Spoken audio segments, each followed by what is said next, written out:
everybody, and thank you so much. It's just Urkel for the tier 1 sub. As you can probably tell by my voice, I am still a little sick, so it's gonna be a little hard to talk sometimes. You know what? We're back in a level 2 hype train before your stream even started, so let's fucking go. Hello everybody in chat, and welcome back to another fun time VV stream. I didn't really expect to stream today. I was really gonna stream on Monday when the playtest dropped, but apparently Tommy Playing released a little bit early, and so we're gonna talk about it now. Always on the chat. Hey Johnny, hey Anarchist, hey Urkel. What's up, guys? You guys excited? I've been studying everything people have been talking about the PAX early playtest, the people at PAX have been playing so far, and I am ungodly excited for Necromancer, and everything I've seen about it so far, and took a little peek, not gonna lie, before stream started, that I need to play this in real life right now. You sound a lot better? Yeah, I know. Copious amounts of Dayquil and NyQuil and sinus stuffs and deep inhaling steam and also chugging water and also putting warm compress in my face and a bunch of other stuff combined to make me into an almost human. It looks absolutely awesome, not gonna lie. It does! It looks so fucking cool! We have to talk about it. It's like, fuck, dude, it's so cool! It's finally a standalone class, yes! And I'm excited for it. One of my big things that I was really hoping for when Paizo was talking about how they had to divorce the wizard from all the different spell schools is that some themes will be able to be an entire class later on. And of course, lo and behold, now we have a fucking Necromancer class. I cannot wait for the necromantic skills where I can heal you, but I have to kill you. I mean, hey, pretty good skills. It sure is a Necromancer. It sure is a Necromancer. Exactly, Sword Tabby. It literally feels and looks like this is literally everything I've wanted out of a Necromancer. Spamming the field with all your little men, being able to upgrade them to cooler summons and stuff like that. Why is it small? I believe Necromancer was a class back when he actually, not that I imagine, feels similar. I don't know. I never really played 1E because people were mean. Before you read just the basics of like the thralls and how they work, so then I wanted to go and learn it alongside you guys. I mean, at least those of you who haven't already seen it. Thank you so much for that, Path. The Necromancer art kind of reminded me of Necromancer job in FF5 Advance. Ooh. He's only 50 papyruses. I am so ready. So I checked the feats are awesome. I'm gonna restart my tits real quick. Thank you for checking it. Just so I can go make sure they actually fucking work. Close open. There we go. As a summoner lover, this sounds hype as fuck. It is really cool. What's it called? The main thing that the Necromancer does, it has a one action focus cantrip, just where you summon a thrall being one of your undead minions. There's 3 subclasses, one for the flesh, one for the bones, and then one for the spirit. And each one of those, thank you so much for the follow, Feldemma. Each one of those has different, like, a first level spell that gives you, like, a first level feat, excuse me, that gives you a focus spell, as well as a general feat, and is, like, determining a special little ability for each one of your little, little follower minions, like, thrall thingies. I can't really call them followers or minions, because you place them on the ground within a 30-foot emanation of you, and they just sit there until you give them something else to do. HP hit back that gives flanking, but also gets auto-hit and auto-fail saves? Yes! But it also does damage when you first summon it. It goes a little and swipes at an enemy with it. But you have other feats and spells, like focus spells, something like that you can use to affect your thralls. Like explode them here, crush one here to heal yourself, or crush one over there to go and deal more damage with the melee attack. There's so much stuff that involve your thralls. You could use other focus spells to upgrade your thralls into big, cooler thralls that work like an actual summon too. And as these summon your little men, like, gets heightened, you get to go and add more damage to the initial hit, and as your spell casting, like, proficiency rank goes up, so, like, from trained into expert, then master legendary, you can increase the amount of men you can summon with your summon thrall thingy. Hey there, do you have a link to the playtest at all? I do! Give me just a second, I'll put it in chat Man, reminding me of PoE now of all times. I mean, hey, PoE 2 is out right now, isn't it? Grab a little thingy. Because they are both up on Demiplane right now. I should make a little pin message chat. Thank you, Shang Dangus, for the follow. Let me make a little pin message thing. I'll go there. That, I'll pin it. Woo-hoo! Yippee! There's the two, Necromancer and Runesmith. We're going to start with Necromancer because that's what everyone actually cares about. Which, no meaning to harsh on the Runesmith, I think the Runesmith is pretty neat. Necromancer has men. I like Necromancer. You make tiny men. I think it's fun.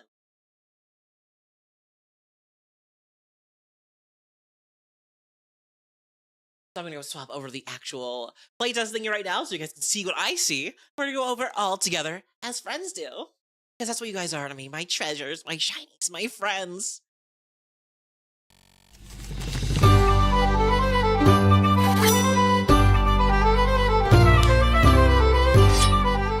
Personally more interested in Runesmith, but they both look interesting. Yeah, okay, wait me a second though. I thought Runesmith was cool at first too, but like, mommy, sorry, mommy, sorry, mommy, sorry. Bitch got me feeling necromantic, if you know what I'm saying.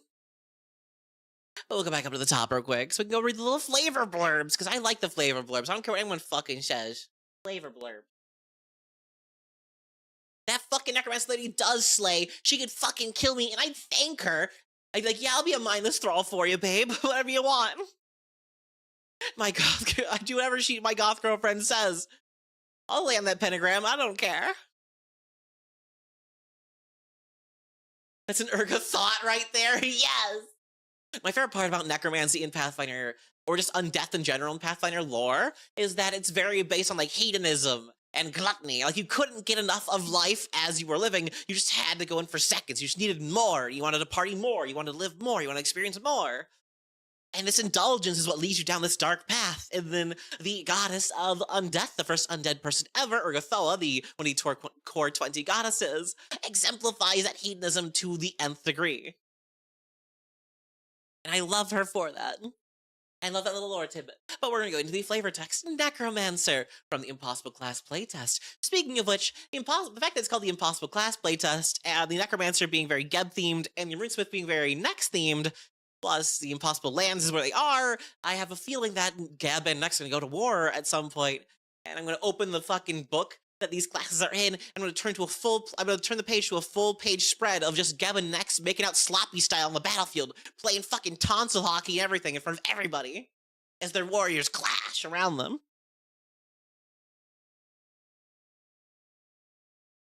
So, like, they're definitely gonna fuck on screen in the actual book, hopefully. Phoebe, my favorite goblin, sounds adorable. I'm doing my best. I did like 38 things before stream to make myself sound decent.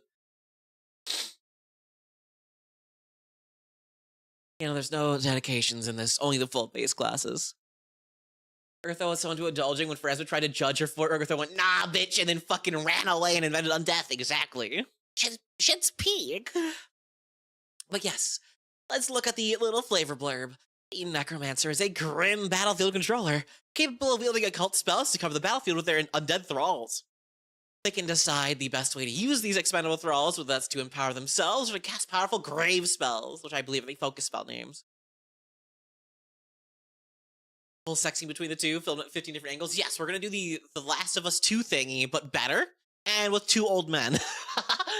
See the whole root of Gavin next conflict is neither wants to bottom the Eternal War, but they are both power tops, and neither wants to fucking agree to bottom. So you've got a whole lot of fuck shit happening because of it. But I'm here for it, personally. Oh shit, I didn't mean to scroll like that. There you go. Playing a Necromancer, death is as common as life, if not more so. Despite this, death and decay are considered subject of the macabre, and those willing to dive headfirst in the fascinations they invoke are necromancers. These occult spellcasters seek the ever-changing borders of life and death, manipulating the energies, vitality, and void to suit their will. The undead both serve and cower before them, while a necromancer's creations are merely a mockery of life. The undead are keen to serve their creator. Like me, with that fucking hot-looking bitch. Mommy, sorry. Mommy, sorry. They both have IBS, so bottoming takes work, and they're both lazy fucks. Lamal, they have magic. It just duels magic. Like, it's not that hard.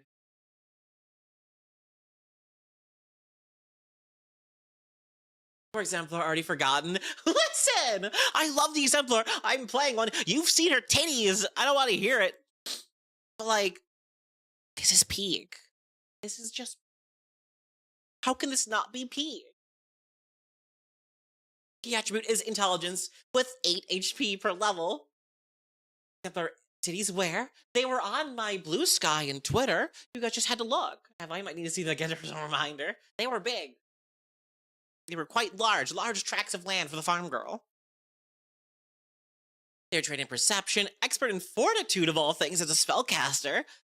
Would make sense though with the whole life and death theming. And then they're trained in will and reflex. They're trained in occultism, and then 2+ intelligence modifier because they're an intelligence-based class. So fuck it, you're gonna get a lot anyways. And then for weapon attacks, you have simple and unarmed. Although there is a feat later that gives you even more weapons you're trained in, like scythes and what you'd expect for a necromancer to be trained in that's hitting things with, and then training your normal spell attack modifier in DC and class D. So question for you, because we got necromancer as a class as well as Runesmith, could you see something like an illusionist become its own class later on? Maybe. I could see like maybe an illusionist or maybe like a mesmerist coming back from 1E, but with less cringe involved. Hopefully less evil, bad brain touchy. Because, that had bad no-no stuff in 1E from what I've heard. At least with the iconic character. Okay, but hear me out, Necromancer, Exemplar, Multiclass. You're so awesome that around you refuse to die. I feel like that's already one of the, high-level Exemplar, like, what's it called? Like, it's one of the, epithets, like the level 15, 17 epithet? I don't remember which one it was, but it was like a high-level one. That makes dying things around you stabilize when you ever use one of your icon thingies.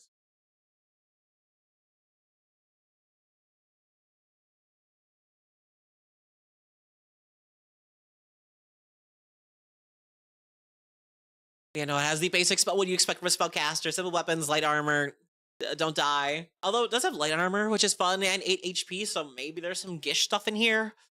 Now, they have some weapon trainings in a feat, but I'm not sure how exactly that goes for actual support for it in the class itself. I know the little thralls you can create give flanking as one of their benefits for existing, so you can give yourself automatic flank, you can hit a man, but I don't know. There's some Gish stuff, let's fucking go! Except not that much, that's fair. As long as there's some, I'll be happy. If the Animist can fuck so goddamn hard with melee shit, like from playtest to actual release, like they added more Gish stuff to the Animist, then I hope that the Necromancer can do some Gishy things. At least in full release. And like, can't give me every Gish thing ever in the playtest, but at the same time, Paizo, I've been a good goblin. Give me all of your Gishes. Hey, what are we doing? And do it be cool? We're talking about the new Pathfinder 2 playtest, the Necromancer. I hate that I started Bloodlords before this class came out. No, I've heard that so much. My moderator, Lumigosa, is actually playing a Necromancer in a different campaign. They just started that campaign, I believe, and they're thinking about considering, like, maybe, like, they're playing a Necromancy Wizard from, like, before the rework, I believe. And they're like, hey, can I just use this? And I'm like, fuck yeah, do it, bitch.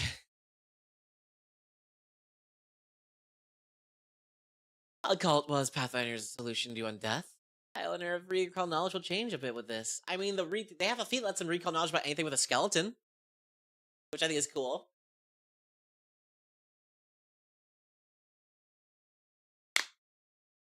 But it is really funny to think about that it's not just divine. But then again, I'm kind of rather glad it's a cult, even though they don't have any of the fucking cool void spells that are in the divine list.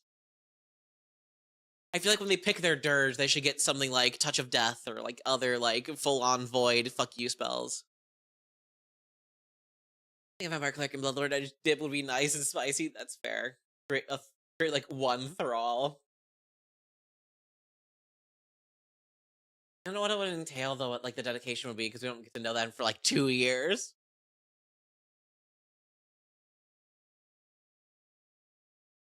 Yeah, during combat encounters, you manipulate the flow of life and death in the battlefield.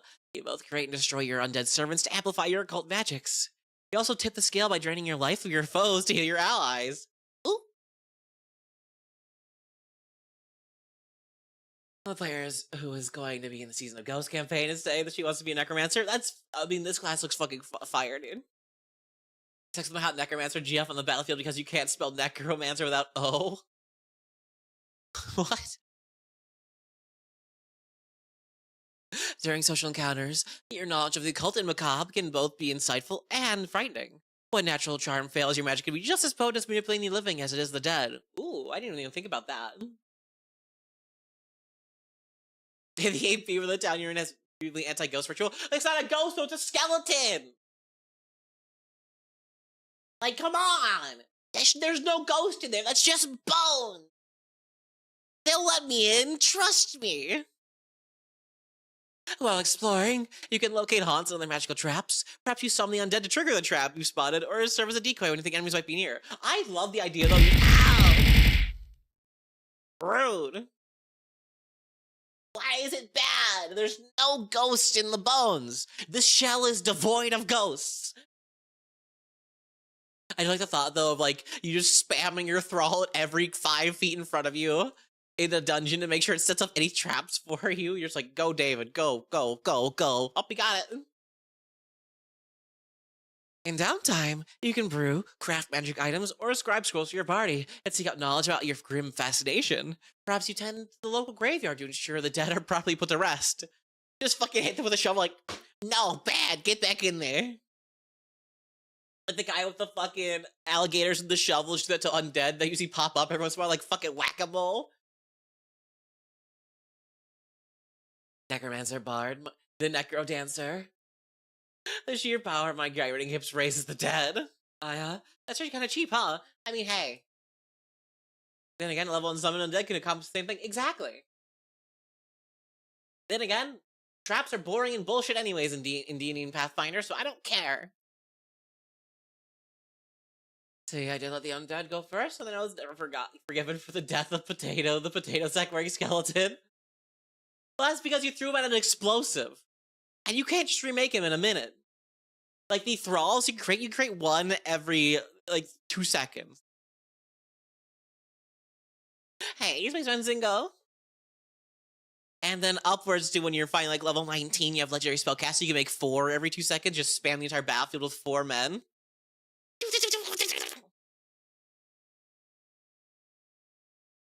Which sounds really fucking funny. I'm gonna fill the entire battlefield with skeletons. The enemies have to awkwardly tumble through all my weird men. Excuse me. Pardon me. Fuck. Like, I'm just really thinking about, like, a fucking necromancer who just summons, like, 30 skeletons to hold a door for them so the enemies can't break through. Because you can go get a lot when you get to the high ranks and stuff like that of your, like, spellcasting training that lets you summon more dudes with your thralls. You might have a feverish desire to study the anatomy of creatures you discover along your journey, pay respects for the dead and the death you cause while understanding it is an inevitable end of all living creatures, and seek ways to cheat the natural order of life and death, either to make yourself immortal or bring back a loved one. The classic Necromancer backstory. I miss my wife! Ah! Some villager rail goes zomboids. Zombies leave behind their corpses as difficult terrain. They do. Chokeways become hell. Literally, like, half of every necromancer I've ever seen has been like, my wife! I need my wife back! And it's like, I get it, Ted, your wife is dead, but I don't care right now. We're trying to save the king. King wanted to save my wife! Like, I love those characters, but at the same time, every single necromancer I've ever played has been like, I need to get my beloved brother / wife / child back. Where's my wife? I'll hit her eventually so I can make her a zombie. So Mr. Freeze be considered a necromancer? I mean, I guess. She's not dead yet, though. Oh, would she prefer to silent from the dead? Skelly's goals, ghosts, or memes center around the douche? Fuck the king, the feudal bastard. Okay, that's funny. My first summoner concept was a phantom with their nagging dead mother as their eidolon. I love that. Okay, but like, Sapphic Necromancer, where I fight against the force of life death to get my wife back. Yeah, this is exactly, like, it doesn't, I know, it's an amazing, it's a really good plot thing to do. It's a really awesome backstory to have. I've played with 13 of those. I've been DMing for 14 years. I have played with at least 13 Necromancers who have had that backstory of like, I missed my wife / brother / child. Oh yeah, the fucking ghost dog that made me really sad when I looked at Book of the Dead like 3 years ago. I was like, ugh, it's so adorable, but so sad. Hey, Kabuki. What's good? What did I miss? Nothing. We're just going over the flavor stuff of the Necromancer so far. Don't worry. Yeah, Necromancers are popular. I just wish more of them were like, I just like the dead, bro. I just like seeing corpses. I'm just weird. Rather than being like, the tragic death of my wife has scarred my brain to no end. Every night I see a face, what I could not save, so I bring her back just to look at her again and say I'm sorry. I can deal with that only so many times. Although that does remind me. I just want to make Lucy Mansion that's based. Fucking somebody in Melissa's Discord was talking about how they made a necromancer who learned necromancy to go and bring back their dead son or whatever. And I was like, man, summon them like 50 times a fucking round to go and watch him die all over again. They're like, no, I just want to make him better. And it's like, then why you become a necromancer as a cleric? No, literally just hold up a skull. I just think they're neat. I'd rather that sometimes. Because like, I love the backstory still. It's still a great backstory. It's still compelling. I just want to see more. You know, I just wish there was... I want to see more variants in necromancer stuff. So I want to see the goth girl who wants to fuck in a graveyard because they're weird and goth and sad because their dad doesn't love them enough. And yes, I knew a girl who did that in high school.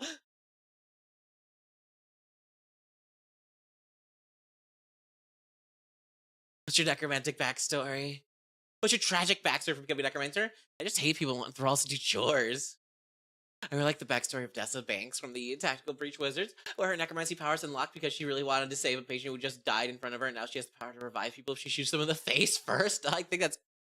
Fuck? Okay, that's kind of rad. Mary Shelley did do that. It's true. I hated my neighbor, so I became a necromancer to keep raising his corpse and watching it die. Others probably assume you enjoy the cruelty of death and revel in decay. Based. Seeking you out, hoping you could suddenly receive a message from someone who has passed away. I'm lazy, no. Ignore you, as your existence is a reminder that they and everyone they know will someday die. Damn, bro, that's fucked. I'm gonna play puppets with your dog skeleton now. Fuck you. You gonna ignore me, bitch? Ignore this. I'm gonna make it dance. Fuck you. You can't ignore me. Hey, my necromancer went that route because they didn't want to raise an army of people who die in his conquest.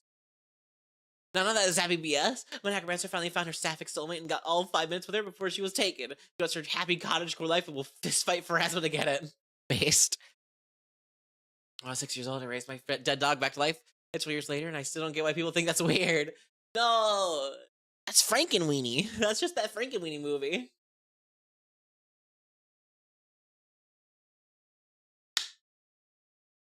Anyone else remember that fucking movie? I don't. I should know that exists. Let's look at all our class features finally. We're getting on the actual meat and potatoes of this fucking thing. Your attribute background, who cares? Attribute boosts, who gives a shit? Key ability scores intelligence, so that's all you need. Key terms, thrall and spell shape. We all know what spell shape is. It's meta magic. Ooh. Thralls are undead creatures, but they're not minions with the summoner trait. They can't take actions. Thank you so much, Ultra for the tier 1 sub. Better late than never. How's it going, Cabo? It's going great. I started a little bit early today, and we're talking about the new Pathfinder 2 playtest. We're going with the Necromancer class. Those are undead creatures, but they are not minions with the summon trait. They can't take any actions, but they can be used for various abilities. Unless noted otherwise, a thrall is small or medium, chosen by you when you create it, and must be created in an occupied space. A thrall can contribute to flanking as though they're able to make a melee unarmored strike. A thrall has 1 HP, is automatically hit by attacks, and automatically fails all saving throws. A thrall is immune to bleed, death effects, disease, mental, and poison. All thralls are level -1 if an effect needs to refer to its level. Spells or abilities that create thralls have the thrall trait. So yeah, this is the main thing you're to think about when you're making your Necromancer. Your entire everything pretty much revolves around your weird men, your thralls. I love them. I think they're cute. Very little tiny halfling skeleton. Still has hair and a skeleton somehow, probably on his feet at least. Because that's how halflings roll. Now, Necromancer spell casting. You could prepare 1 first rank spell and 5 cantrips each morning from your dirge. Your dirge is like a spellbook inside your body. You just know it. This basically, if you guys know, Psychic. It has Psychic spellcasting proficiencies, like spellcasting spell slots at least. Starts off with 1 spell, only gets 2 in each spell level, but they are heavily based on focus spells and focus points, stuff like that. So it kind of makes up for the fact they are a prepared caster with half the spells, or like 1 less spell than everyone else would normally have, in exchange for a Brazilian amount of fucking focus spells, getting able to get focus points back easier. You start with a focus spell with every one of your subclasses to fuck with your thralls in different ways. But it is still a prepared caster like a wizard or a witch or a cleric.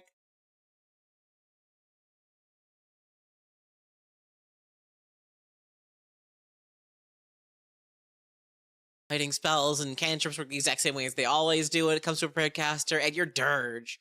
Your dirge. Your gut spells become a part of your internal dirge that echoes throughout your body, bones, and even your spirit. Each day to prepare your spells, you pull forth pieces of your dirge to vocalize. Your dirge contains your choice of 10 occult cantrips and 5 first-rank occult spells. You can choose these from common spells the occult list, or from other occult spells you gain access to.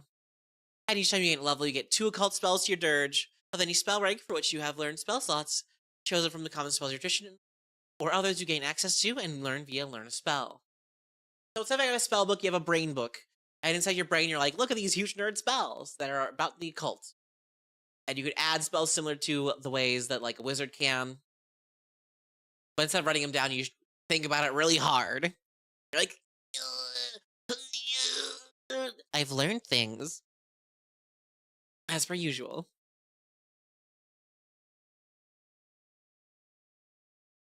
We'll get it for what the little cross means when we get to the fucking 10th rank spell. Yeah, you're right in your brain. God, I hate how summons means work at PF2E. That's spend an action every turn to tell your summon to attack, or you'll forget to stand there. Does it have to be my own brain? Yes, it does. It is internal.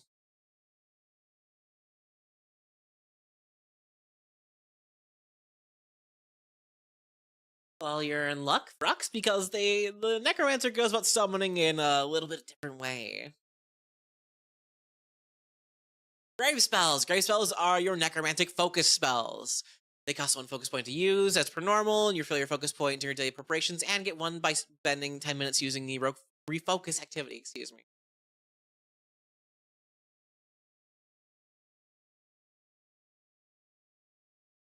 They're automatically heightened. You all know what focus spells do. You get a focus spell from your subclass, like I said earlier, and you start with a focus pool of 1 focus point. You know, obtaining brain stored inside Steve from counting put spells in it. Nope, that's be your own internal thing. It's something with inside yourself. You're just like, oh. It could be your sternum. You feel it reverberate with your spells every time you do anything. Just any part of your body, you're just like, yep, that's my dirg. Yeah, that piece of that weird plastic toy that I swallowed from the cereal box. That's my dirge.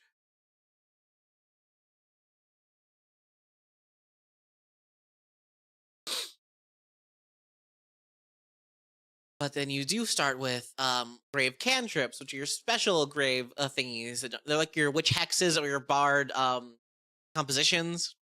These are your bread and butter. As you start off with immediately create Thrall Grave Cantrip, which allows you to summon an expendable Thrall to attack for you and potentially provide fodder for your other spells. Great Thrall is really fun. It's very compressed right here. Damn, it sucks. There we go. Duration for 1 minute. You conjure forth an expendable undead Thrall in range. Range is 30 feet. Emanation, I believe. Yes, 30 feet around you. If you have Expert Necromancy class feature, You can create up to 2 thralls. Increase to 3 if you have master and 4 if you have legendary necromancy, which is just when you increase your proficiency in spellcasting. When you cast the spell, you can have up to 1 thrall created by the spell, make a melee unarmed strike using the spell attack modifier for the attack roll. This attack deals your choice of 1d6 bludgeoning, piercing, or slashing damage. This strike counts as your multiple attack penalty.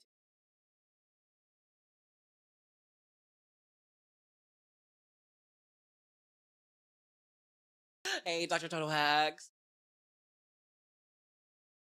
You're releasing cool sounding classes while I'm already balls deep in my first 2 games. I can't keep notice to me. It does. And this spell, the damage that you do with your undead summon it scales like by 1d6 every 2 spell little rankies. So it feels similar to if you've ever played a Kineticist, the Kinetic Blast. It reminds you of that. You summon a man next to some guy for 1 action. By the way, this is a 1 action cantrip. You just make a man next to somebody or wherever you want. They can make a swing at somebody if they're next to them if you want it to. And then it just exists there for a minute or until it's killed. Did you can't not find anything about thrall movement? That's because by themselves, they don't move at all. You need other feats or spells to move them and do other things. They just stand there.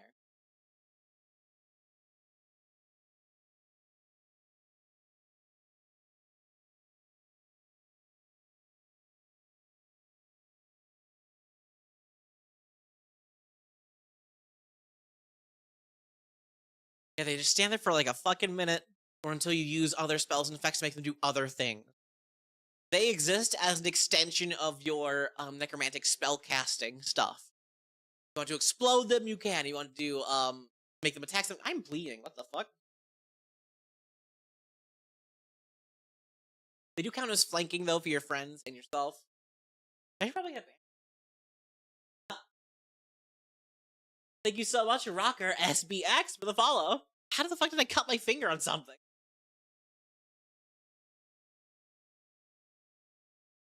Nah, I should be fine. And then you also have the Consume with Thrall action. Once per 10 minutes, you can point to one of your guys you summon for 1 action, and then suck it back up, and then get a focus point back. It's within 15 feet of you, though, sadly, so you can't do it from, like, anywhere, but, like, point to Dave, and you're like, alright, Dave, get in here! And then it's like, ah! You just eat them and get a focus point back. Only 1, but hey. It's an in-combat recharge that only costs a single action, and one of your guys, instead of, like, a once per day as a free action, you can be like, Jesus, please give me a focus point! If Thrall got targeted, yes. Anything automatically hits the Thrall?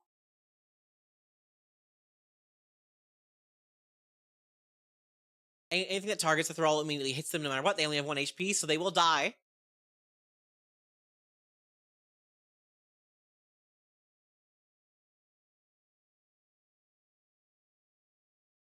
But there is no limited amount of Thralls you can create, only the amount of actions you have. So you just keep spamming weird men. And then have them do other things for you. With other, like, spells and feats and stuff.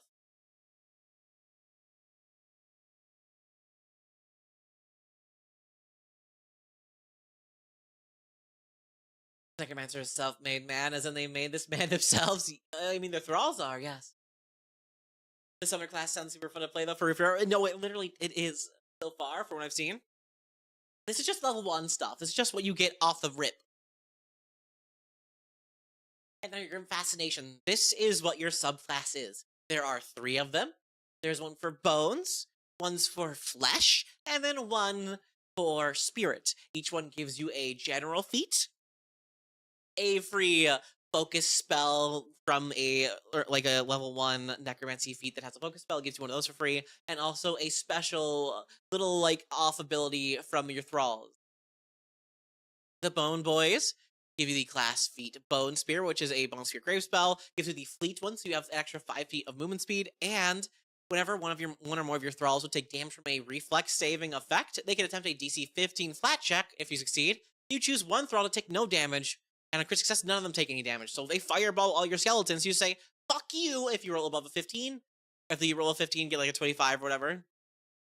You're like, or like you just roll a 20, you get like, yippee! Nobody got hit by that. Fuck you. They did a bunch of big backflips over the spell. Kill yourself.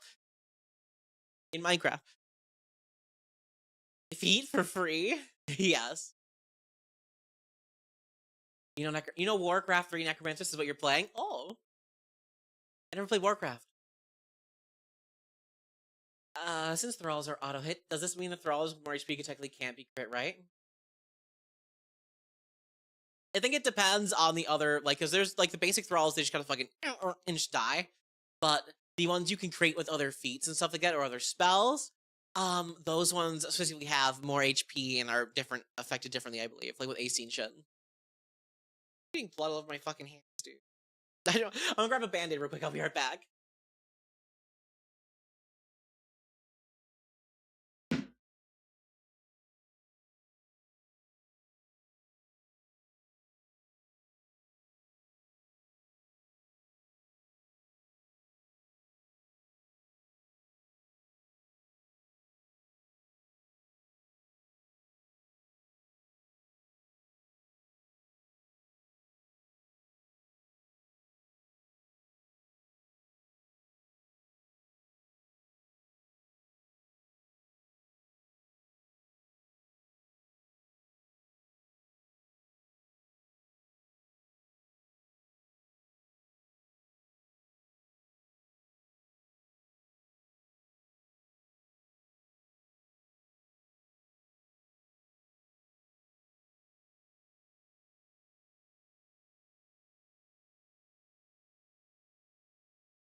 All right, I return with less blood.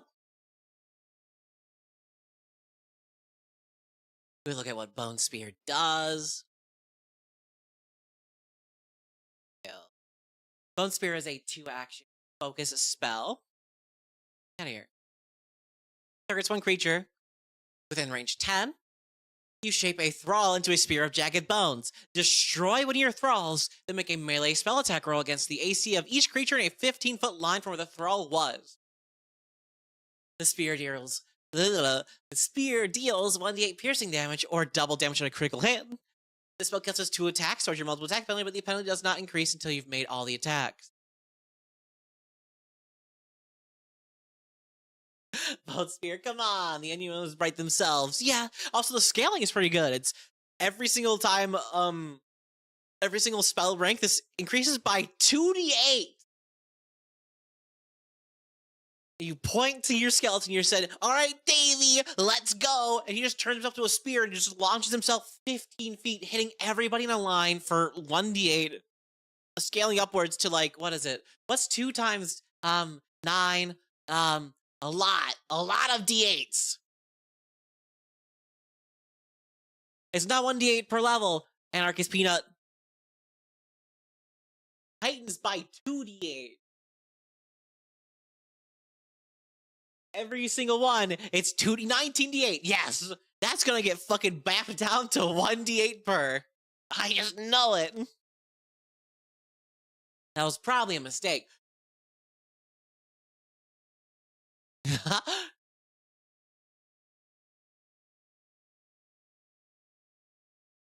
Yeah, no. Pick skeletons if you want to launch an absurdly damaging spear at some guy, move a little bit faster, and just have your skeleton sometimes just say no and not die.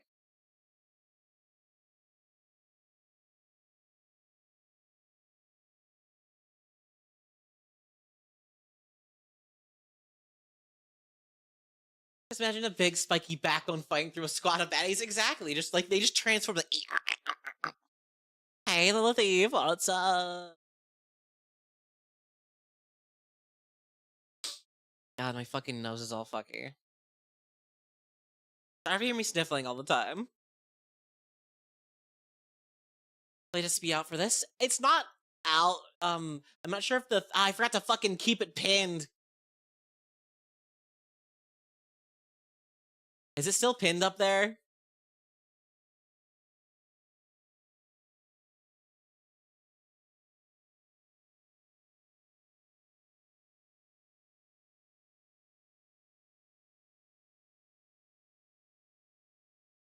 I'll pin that for manual and pin or industry. Alright, that's where you can see it. I've pinned it now. I don't know. I forgot to put it there. I was half disappointed there was no flesh warp mention. Sword Tabby. Why would they make any option of flesh warps? That's what Nex does. This is Geb. Geb does not flesh warp. That is Nex stuff. That's the Runesmith is going to flesh warp somebody.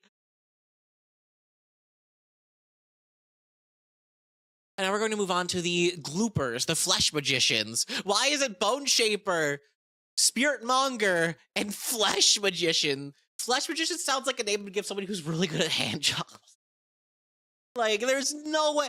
Flesh Magician was the best you guys can do, Paizo. I love you guys. You guys are great. Bone Shaper sounds awesome. Spirit Monger sounds threatening. Flesh Magician sounds like a porn term. Thank you, Glitchy VR for the follow. Necromancer can fuck, yeah. Bone Shaper could be a hand job thing, but it does sound more like, it sounds like it could be like a chiropractor at worst, you know? But Flesh Magician? Like, bruh. Flesh Molder sounds cool. Yes, I agree. She flesh on my magician to like chiromancer. Flesh Magician is what they changed it to when Nexus fuckboy got vetoed by Legal. But no, okay. They don't like that. They don't like Flesh Magician. I mean, I don't see why, Kabuki.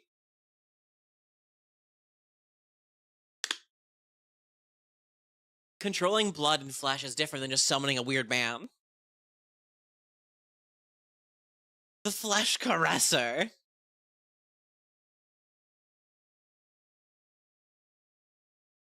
Characters always win eventually, their enemies' armies thin. I'm a Flesh Magician. The slutty Flesh Magician is a stereotype that I hope persists, that's fair. Because like, Kabuki, think about it.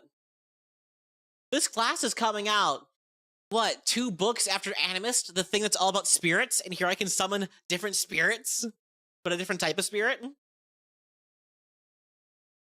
Flesh Magicians have an unwelcome hug spell. Just calling it Flesher, personally, Flesh Thrush. Don't spray me. So, like, I can see a lot of flesh crunching. Wait, you can start off with the toughness general feats to get more HP. Whenever your Zombambos die, the space they leave, the space they were in, leaves behind difficult terrain that lasts for 10 minutes as their gloop is just in the way. You're like, quick, quick, quick, quick, quick. And you're like, ugh. How do I pick what kind of spooky ghost summoner to play? There's also the undead. There's the 2 different ghosts that Eidolons. There's 2 different ghost Eidolons that you could pick for your summoner too. You have 3 different ghost summoning boys. Flesh Magician sounds like a Yu-Gi-Oh archetype. Yes, I like that one the most. Let's see what the archetype looks like for Necromancer to see how they stack with Animist. Unfortunately, we won't know for another like 2 years because they don't ever print the playtests for the playtest classes, sadly, until the actual full book comes out.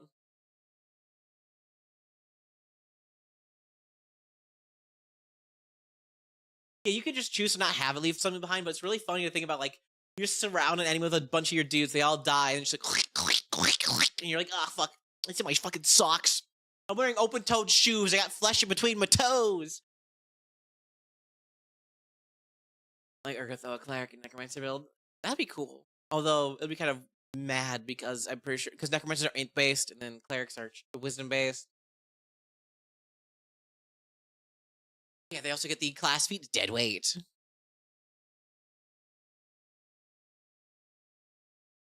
The Dead Weight Crave spell.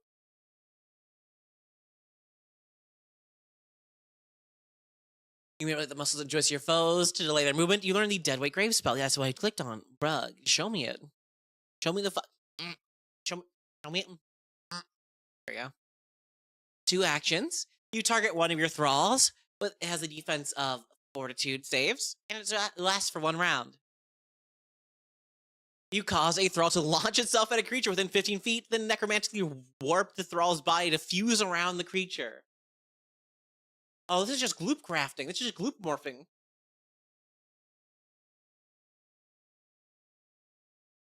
Creature must attempt a fortitude saving throw. The spell ends if the thrall is destroyed, or a creature that failed to save successfully escapes. On critical success, the target is unaffected. On a success, the target takes a minus 10-foot penalty to its speeds. On a failure, the target is immobilized and can attempt to escape. And on crit failure, the target is grappled by the thrall. It can attempt to escape. That's honestly kind of awesome. Just be like, get him, Dave! Like, ah! I just send like a fucking weird scrunkly monkey at them and just latch onto them and then fucking fuse its arms and legs together so they can't get it off. Like, ugh, gross. I like this one a lot. That screams me out. Like, what else do you think like a fucking undead monkey or creature would sound like, huh? I don't know what you want. Hit him with that fucking child from Dead by Daylight. Whatever his name was, Victor, question mark? It's been a while. So yeah, use skeletons if you want to stab a man. Use zombies if you want to grab a man. What do you want the spirits to do? They have die hard, so you die even harder. Whenever your thralls would do any physical damage, you can choose to instead make the spirit do void or spirit damage. Imagine knowing each thrall by name. No, literally, that's what I want to do. Whatever the fucking FMA dad is called. Yeah, Honenberg, Heisenberg, fucking, I don't know. Like, I think I prefer just outright murder than not god body horror now. Listen, I don't care. I'm gonna fuck you up, alright? Even if I lose to you, you'll at least remember the horrors. And they get the class feat life tab. Oh no, fuck, I hit the wrong button. Oh, fuck, I scrolled too fast. Life tab, what do you do? Life tab, what do you do? Life tab is a 2-action focus spell. You target one thrall, has a range of 30 feet. Using a thrall as a vessel, you attempt to drain the essence of a creature and use it for yourself. The target thrall strides up to 30 feet.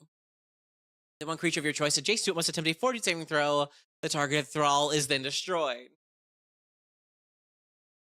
On a critical success, the target is unaffected. On a success, the creature is drained 1, but recovers after a minute.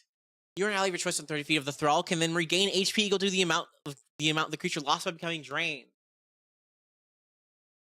Failure as success, but drained 2. Critical failure as success, but drained 3. Holy shit, is that good? Drained fucks you up. Drained gives you like minus HP equal to like your level times the drained value. This is a level 3 creature. You take 3 drain. You lose 9 HP. Someone else would heal that 9 HP, and then also that's a minus like whatever number it is to your con saving throws and anything that involves Constitution. Drain 1 on a success. Drain 1 on a success. And since it's a drain thingy, it makes them have a worse fortitude save, which means you can do it again and hopefully up the drained. You know, my face when level 20 enemy loses 20 max HP on a success. Good, fuck them. Draining them. We're getting that necromantic suck in there. Don't cap either. Fuck them. Fuck them. Those are the 3 subclasses. You've got body horror fleshmonger, or I should say flesh magician, the good suck spirit monger, and the pointy boy bone shaper. Okay, back with just here you go. Suck the spirit monger's life tap feat is fucking bustito. It's awesome. It drained 1 on success, drained 2 on a failure, drained 3 on a crit failure, and any HP they lose from being drained puts one of your homies. If they lose maximum HP, your friends get a lot of HP back. This is just level 1 shit. This is your subclass. We haven't gotten any of the actual feats yet, by the way. I fucking can't. I need this in my life, bro. It's so cool off the rip. We haven't even gotten any bigger shit yet. I'm also gonna be right back. Food got ready. I'm gonna grab it real quick.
I've returned with pizza and also wings. Also, thank you so much for the tier 1 sub, Miraculous Water Bottle.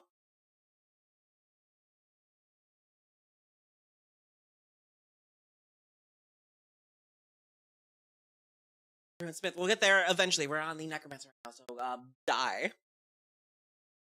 Mastery of life and death. You've studied the delicate balance of life and also death to such a point that you can dance between them with ease. Oh.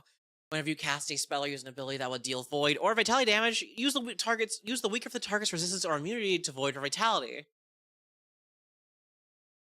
For example, if the creature were immune to void and had a resistance or immunity to vitality damage, it would then take vitality damage from the spell or ability. Resistance or immunity to both applies as normal. What does this mean? So like, I cast a harm spell on a bunch of. No, I would still heal in one. What? So if I cast a harm spell on like a group of dudes and also their skeleton minions, it would just hurt all of them instead of healing the skeleton zombies and then also hurting the dudes? Question mark. Is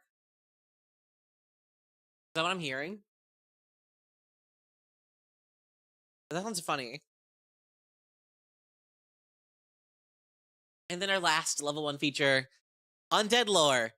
Go fuck yourself, Bard, and your bardic lore shit.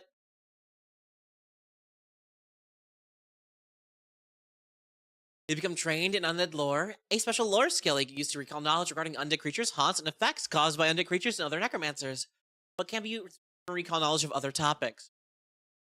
It auto-scales.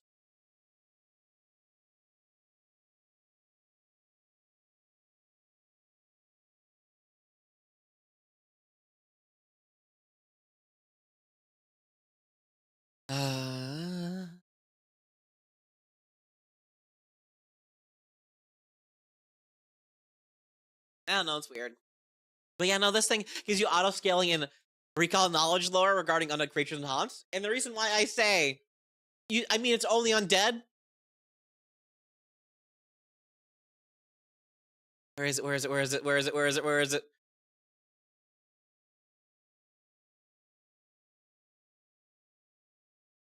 Bone Speaker. You can recall knowledge on living creatures with the internal or external skeleton using undead lore. If you do so, you learn only information pertaining to the biology of the creature. You don't learn information about other learned abilities or abilities granted by items. Additionally, you use perform forensic examinations on a corpse using undead lore instead of medicine if the corpse came from a creature with a skeleton. It's not only undead if you take that feat. It's only undead and anything with a skeleton in it, because you know that skeleton, you're going to talk to that skeleton. You have skelepathy.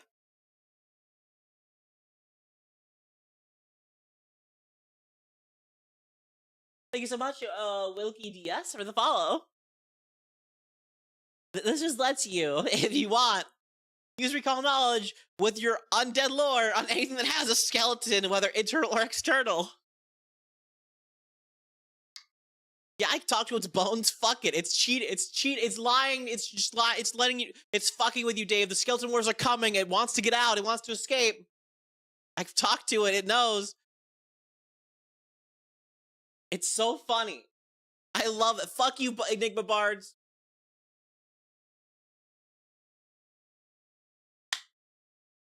My bardic lore went up to expert at level 15 with my legendary occultism. Fuck you, Bone. It auto scales.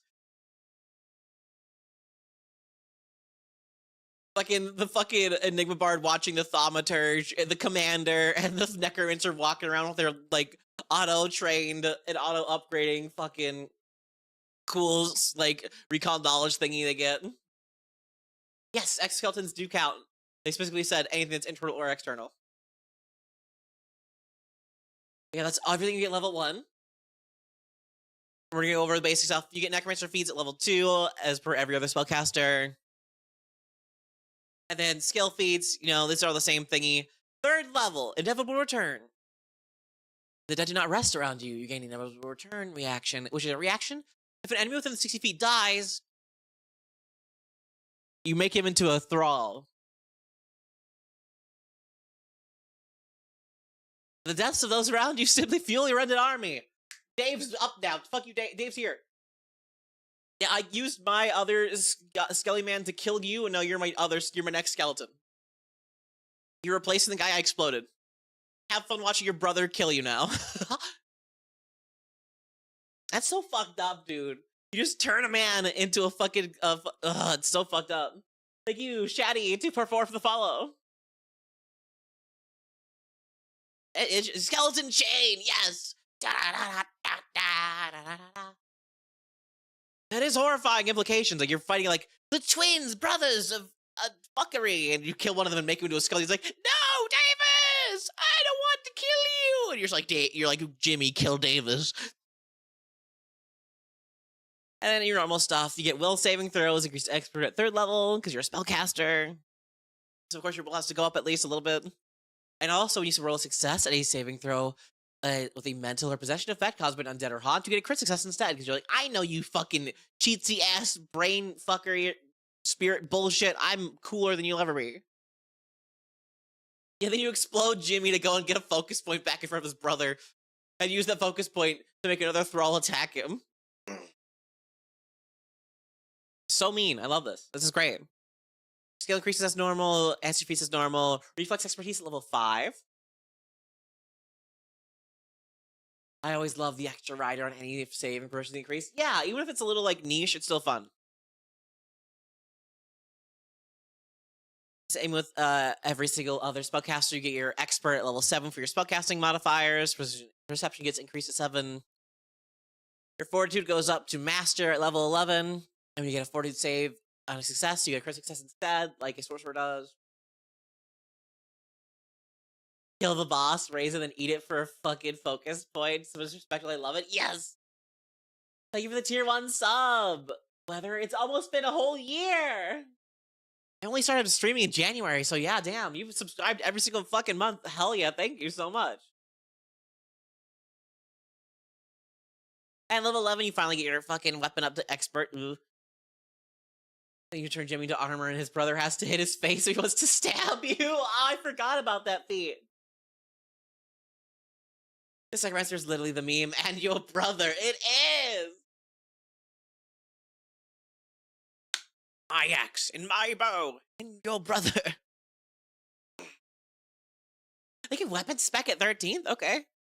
Level 15, your shit goes up to master. Level 17th, your fortitude save increases to legendary. When you roll a success, a fortitude save, you get crit success instead. When you roll crit failure, you get a failure instead. When you fail a fortitude save against a damaging effect, you take half damage. There's so much fucking good shit about the Necromancer. And then 19th level, you get legendary, your necromancy stuff. And also, epitaph. Excuse me. From the deepest crypts of magical knowledge, you summon forth a spell of immense occult power. You get a single 10th level spell slot. You can prepare a spell in that slot using Necromancer spellcasting. You don't gain more 10th level spell slots as you level up, unlike other spell slots, and you can't use a 10th level spell slot with abilities that give you more spell slots or let you cast spell slot expanding a spell slot.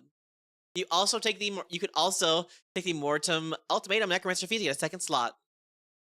Same as everything else. Lady Tongue tripping poor Phoebe Warrior. Listen, she's hot. I'm so normal for her. It's hot. No, not rank. Listen, they copy pasted this. It's fine. Fuck it. Love her the most. Look at her. This is Urgathoa to the max. I would let her destroy me, and I'd thank her for it.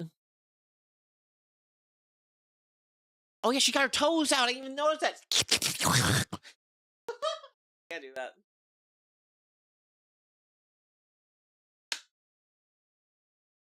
She can raise my bones. Hey yo. She's strutting. She knows that she's hot and she's confident about it. Class levels again because girl class like all XYZ casters. I hate you. Now that's all the base class stuff. Now we're on the actual class feats. Bone Speaker, like we said, is used to recall knowledge of living creatures as long as they have an internal or external skeleton, so bugs still work. Bone Spear is the focus spell you get from the skeleton thingy. Dead Weight is the one from Flash Magicians. Life Tap is the one you get from the, what's it called? The Spirit Monger subclass. And the Reach of the Dead is a spell shape. You channel your necromantic magic through your thrall, expending it in the process. If the next time... Oh, fuck. It's starting to get in my throat again. If the next action you use to cast a spell that has a range, you can cast a spell from one of your thralls in 60 feet. The thrall becomes the point of origin of your spell. You calculate range and cover from their space of yours, and then the thrall is destroyed. Actually looks so good. I'm excited. I am too. Also dying still, so my voice is probably gonna die at some point. But it's fine. I'm talking about weird fucking hot bitches. So it's worth it. Fuck.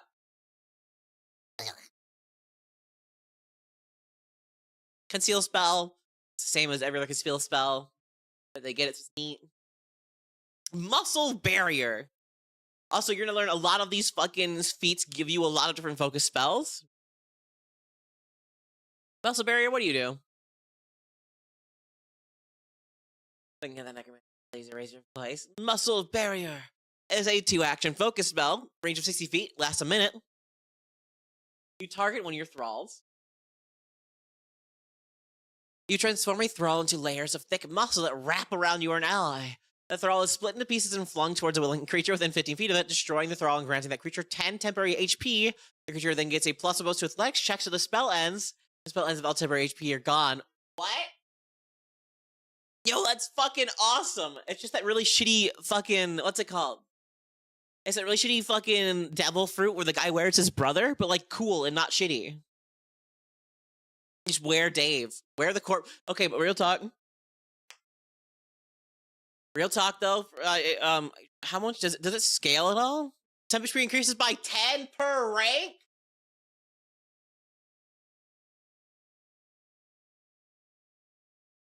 What? Me motherfucking give it 100 fucking 10 base to my boy. What? What? That's fucking absurd. And a +1 to athletics checks.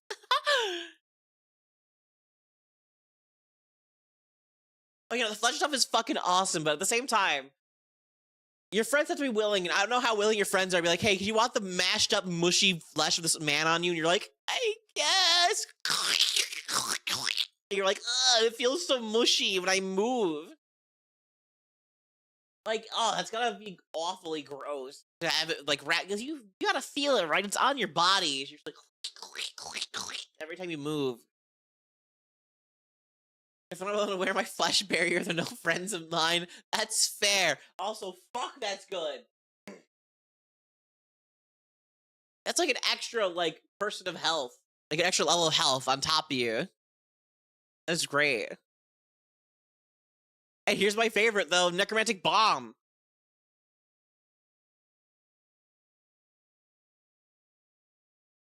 Yeah, it's like a fucking person suit with just their muscles, and you're like, oh, these muscles are cool. Either you wear the flesh barrier or you become the flesh barrier. Choose a side. The Necromantic Bomb, my favorite. Target one dude. 2 actions. Basic reflex save. Explode your Davis. Just make your thrall. Pop him up there.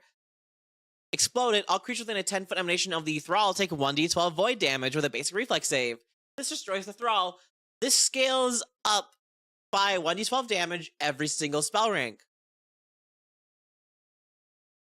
It's a good fucking spell.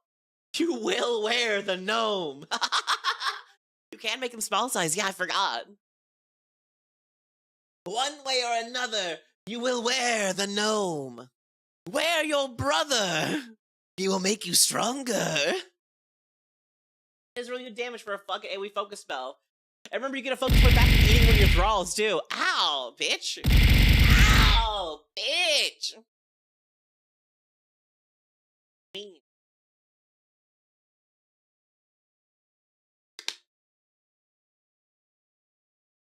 God, that's so good. And then Reaper Weapon Familiarity. Get familiar with Great Sword, Scythe, and all axes.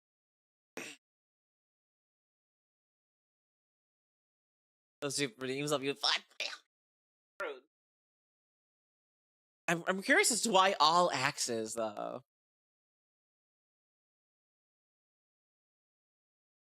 'Cause, Like, what's the reason for that?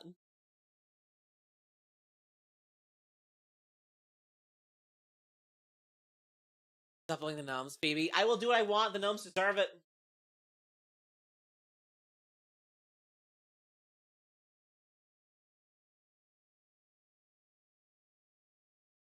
Just because two-hander iconic vibe, I guess. It's a great sword scythe in all axes. Is that necromancy? I guess executioner axe, question mark. I still get expert level 13, yes. And then body shield. A reaction. A creature targets you with an attack, and you can see the attacker, and you're adjacent to at least one of your thralls. You just throw in your thralls that's adjacent to you, putting it in between you and the attacker, giving you a +2 bonus to your AC against the triggering attack. If the attack still hits you, gain resistance to all damage from that triggering attack equal to your level, which is pretty good. Like, it's such a fucking awesome. Like, you're just like, get down, Mr. President! Ah!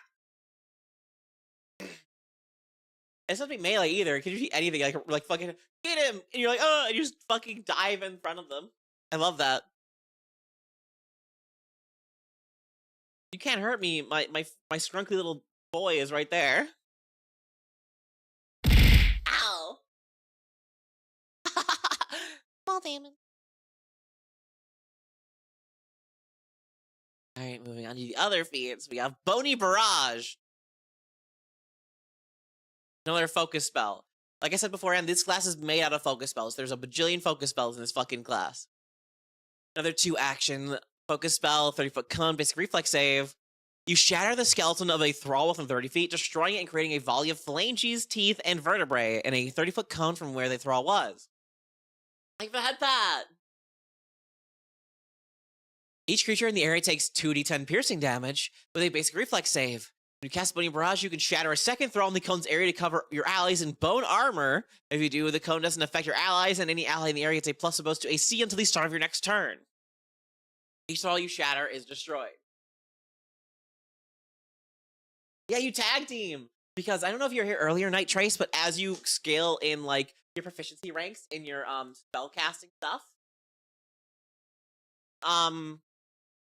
that means you're when you can make more dudes at once with your summon thrall. I'm Kimimaru. I'm the master of bones. I was literally watching the what's it called, the Rock Lee versus Kimimaru fight today because I was really into like I love the drunken master fight and stuff like that. I know it's not practical at all and you'll die in real life, but I really like it in movies and TV and shit.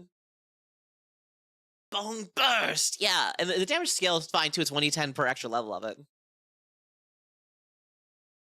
Which is, it's a buff to your homies and a hurt to your enemies, which is always great. I love shit that does both.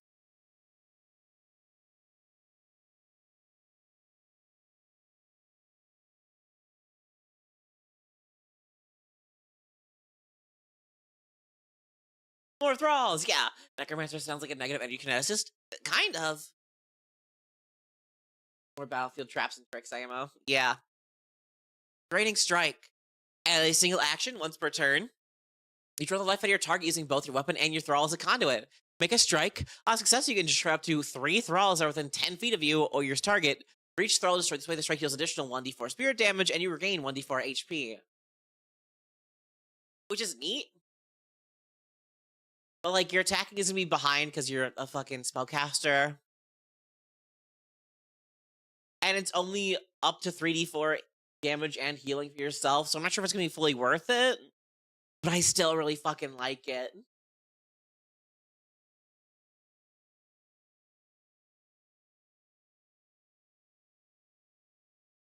Nice Pathfinder character will have to be Mr. Boney McBoner and be the Bone Necromancer. Yeah, it's not super great, but it's funny.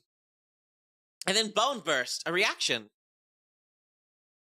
A creature adjacent to one of your thralls uses a manipulate action or a move action, makes a ranged attack, or leaves a square during a move action it's using, and you're within 60 feet of the thrall. This one's great, by the way. You destroy the thrall in an explosion of bone shards directed towards the triggering creature, dealing 2d10 piercing damage with a basic reflex save. It increases to 3d10 at 12th level and 4d10 at 18th level. If you'll notice, the trigger is every single thing that a reactive strike does. Same with it being a 6th level reaction. This is reactive strike, but you explode a guy.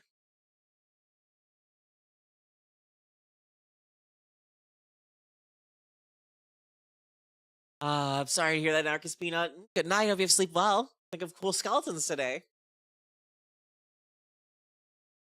Ugh. Taking my fucking lungs, bro.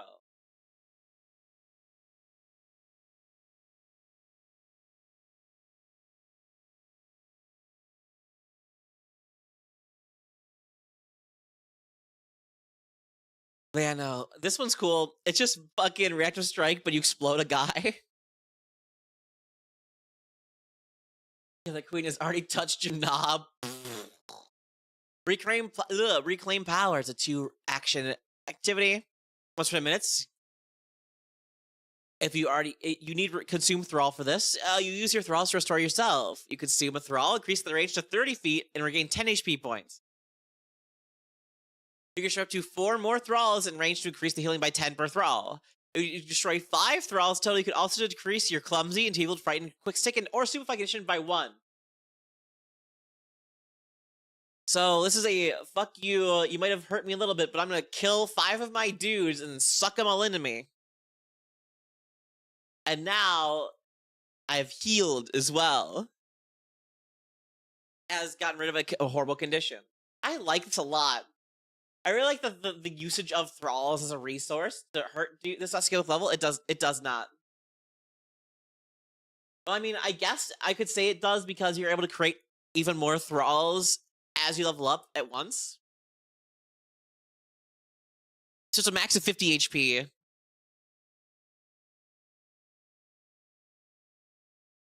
also lowering condition by 1. Suck them all. Eat them all. And zombie horde. You raise what seems like an endless torrent of walking corpses on a zombie horde grave spell. Another 2-action grave spell. It's a 60-foot range, duration for 1 minute, squares on the ground in a 10-foot burst. You lure a horde of ravenous zombies by sacrificing a thrall. The area must contain one of your thralls in it. Your thrall is destroyed. The horde's area is difficult terrain, and whenever a creature begins its turn in the horde, it takes 3d4 bludgeoning damage with a basic fortitude save. Once per round on subsequent turns, you can sustain the spell to move the area up to 10 feet. If you move the area onto 1 or more of your thralls, you can destroy that one thrall to move onto to increase the size of the area's burst by 5 feet. I do like the thought, though, of, like, exploding one dude into, like, a bunch of smaller zombies. Like, a bunch of Minecraft, like, child zombies. The damage increases by 1d4 per thingy. But I really like that it's you can just keep exploding your dudes inside the area to make even more tiny men. Because it's difficult terrain. And, like, it's difficult terrain that does some damage. It's just really funny. Because it's when at the beginning of their turns, they just start up and they're like, ah! Around all the zombies and just start getting punched in the head. And it's sustained up to 1 minute. No, it doesn't have to be sustained for 1 minute. You can just leave it there for 1 minute, but if you sustain it, you can make it bigger and also make it move. And you have Conglomerate of Limbs. This was one of my favorites.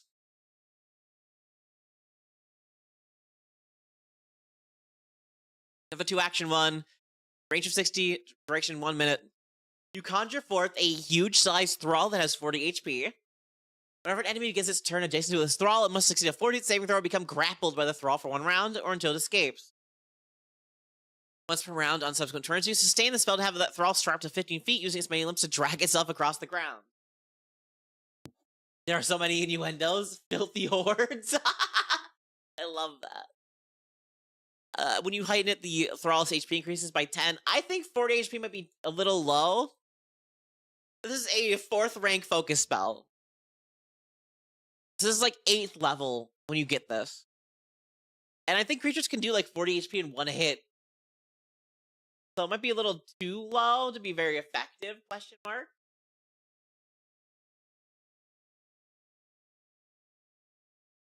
I'm still not sure, though.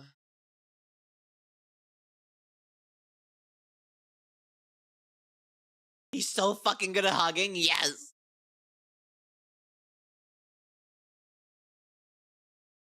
And then you have Osteo Armaments. This one's cool. This one's great. You create a +1 striking weapon of which you're proficient, made of bones and sinew.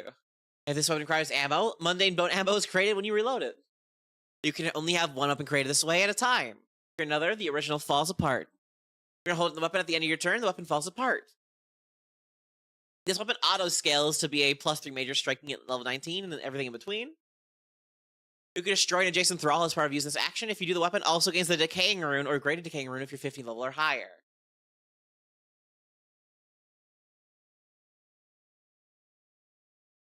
It's free weapons that auto-scale with you. This is great.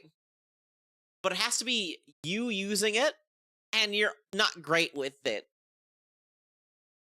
Being able to create a giant, awesome bone scythe is awesome. I'm gonna miss. If I'm gonna look cool, I miss, so it's worth it. I think they don't get crit, though, since they get automatically hit when you attack, right? So 40 damage might actually be hard to do with a strike. I don't know, maybe. I'm not sure how it would work out yet.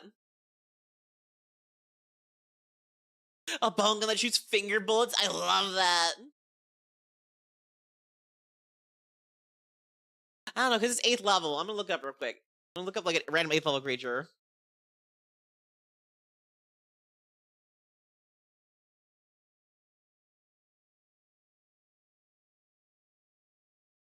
Eighth level creature. Fuck it. Maybe that marsh giant.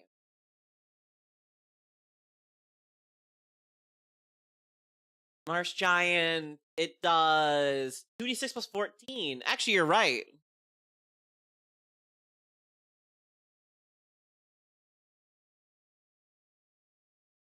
You know, so it's probably gonna take at least like 2 hits probably to do it. Maybe doesn't like stuff where you look dumb for missing because she always rolls ones. Listen! I'm bad. Firing guns? Isn't that a JoJo reference? Shut up! But yes, it is. But also, shut up!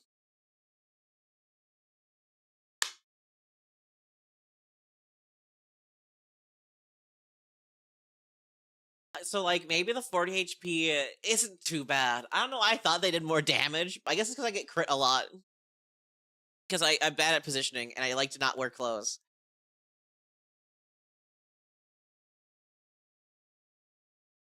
Desperate Surge. One action. Once for 10 minutes or until recharge. See text. People in life or death situations can summon up impossible strength. With your mastery of each subject, you can induce the strength when needed. You can attempt to grab, reposition, shove, or trip a creature using a spell, attack roll instead of athletics checks. Oh, okay. You can recharge Desperate Surge for making an unarmed strike against a thrall and reach to absorb its strength, which automatically hits, destroys the thrall, and recharges the ability.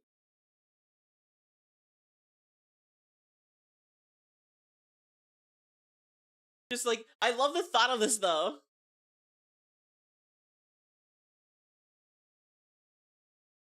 You're just like, fuck it, and using your spell attack roll instead of grabbing some guy.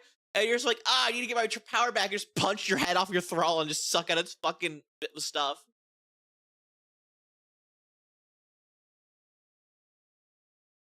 If not, I have a really fucking cool 3-minute scene to show you. Have you seen Existence? I have not. There's a ladder feat, a lot of focus spell that just gives you a good static bonus that kind of makes up for you being on cast regression, so you can legit smack. Okay, that's kind of cool, actually. I need to look at that later. Look at the chart. Medium average damage for level 18 enemy is 18. Oh, okay. So yeah, it's like 18, 20-ish. So that's definitely gonna be like 2 to 3 hits to actually kill the gloopy flesh blob. So I think it's worth it. Oh, she doesn't wear clothes. Oh, it's bad positioning.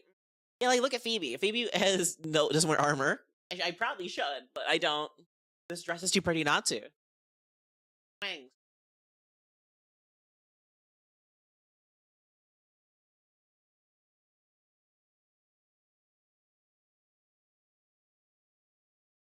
I do like Desperate Surge, though. It's really funny. You should, like, every once in a while, you're like, ah! They just rip a man in half or just throw him on the ground.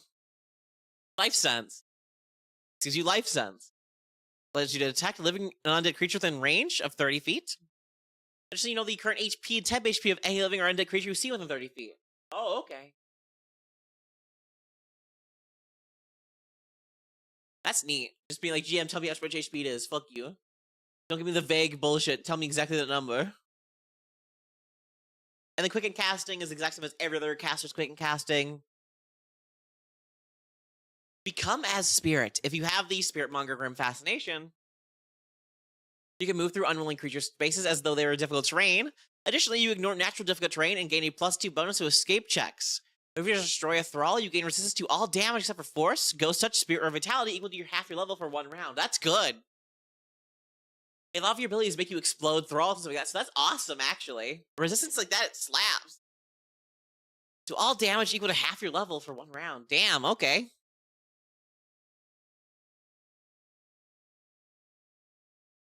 Alright, I see you become a spirit. I got you.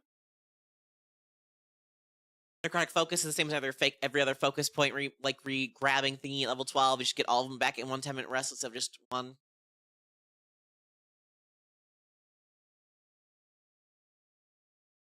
Yeah, no, the Mystic getting to know all of your homies' fucking health is awesome. Ow! Can't pull you. I'm sorry.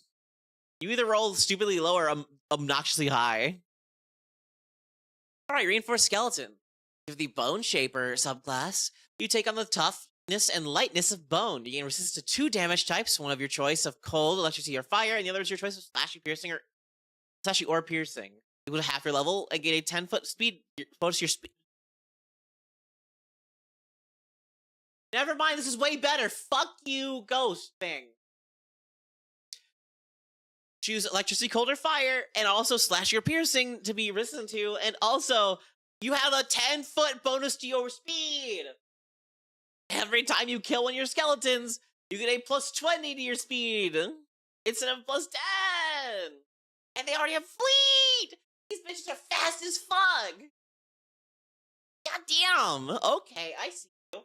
Gotta go fast, motherfucker.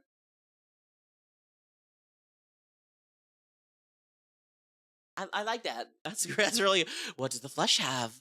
What do you have, flesh magician? I hate that. All right, Vital Conduit. You thicken your skin by adding an impossibly thin layer of dense muscle directly under your surface. Increase your max HP by your level. Okay, so it's toughness again, so it's double toughness.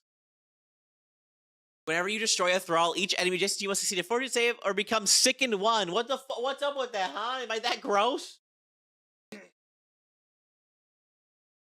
I'm making a dwarf, goblin, vital conduit. I need a dwarf, a half dwarf, half goblin, vital conduit, plus toughness, and get like a bajillion HP on my caster. Wham! Cancer. Oof. Some Akira style muscle flexing. Yeah, okay, I understand why they're sick now. It's like some Grizzly Growths bullshit. Okay, but like I feel bad for Vital Conduit. This gives you like extra 20 HP maybe. This gives you these two give you awesome fucking resistances. I'd rather take resistances than HP personally. You know, unbreakable plus unbreakable plus the mountain stoutness or whatever it's called. Plus the vital conduit, plus toughness, just lets you stack. Plus what is it called? Geomancer question mark is the one that gives rocks in you. Plus Golem Grafter to give even more toughness. Oh yeah, it's a lot of fort saves, but you have to be next to somebody for it, and I don't want my fucking caster to be next to a man. Because they're gonna grab me, I'll cry.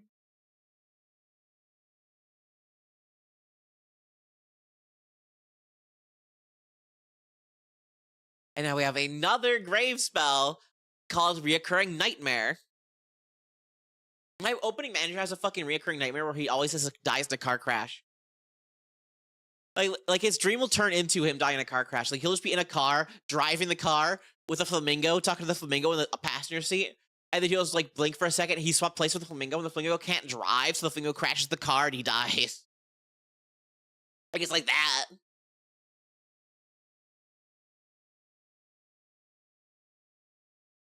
Yeah, Recurring Nightmare. A 1 action with a range 30 and a duration of 1 minute. You conjure a thrall within range. Unlike other thralls, the nightmare can share spaces with other creatures, and other creatures can move through its space with ease. This thrall doesn't fall off in the air, and any ability that would make it stride makes it fly instead. If this thrall is summoned into or ends its flight in a creature's space, the creature must make a will saving throw, become frightened 1 or frightened 2 in a crit failure. Once per round, on subsequent turns, you sustain the spell to have it fly up to 60 feet or to resummon the thrall within range if it has been destroyed. Alright, so this is like nice little like extra fear all over the place. It's a single action. Just make a bunch of people scared.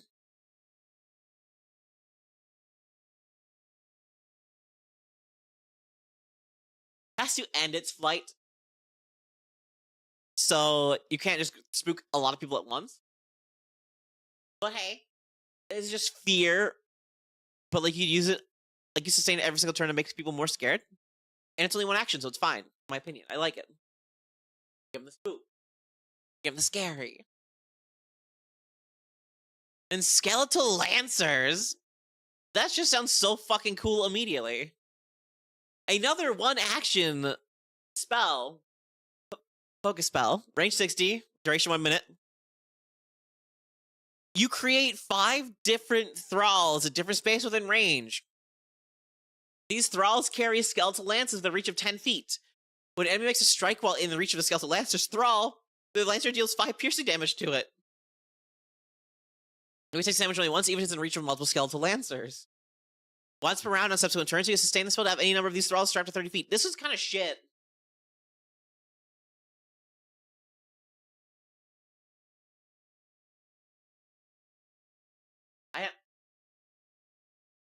I don't like it. Oh, only 5 damage? Anytime it makes a strike within reach of my guys? This is like level 14 we're talking about. Level 14 enemies have a lot of fucking HP. I feel like it'd be way higher. I feel like it'd be like 10 piercing damage and no one would give a shit.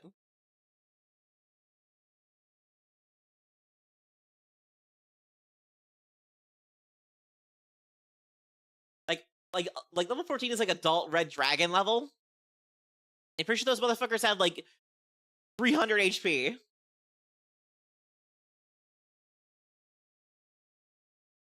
Yeah, but there's 5 thralls. 5 thralls is neat, but they only get hit once, even if there's within range of all 5 of my thralls. So like 5 damage, I poke it slightly. That thing has 300 more HP to go after that. I looked it up. Adult red dragons have 304 HP. That is not worth it in my open onion. Sure, you create 5 thralls, I can summon and do stuff off of your dude. But like you can do that as you level up anyways. And like it's cool. Make this like 10 damage, please. Make it like 10, 15 damage maybe.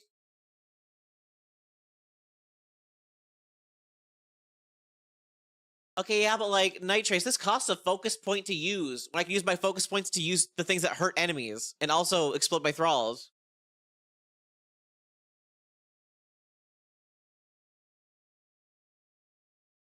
Like, I wouldn't be mad if this thing didn't also cost a focus point when I can use my focus point to do like 30 D10 damage.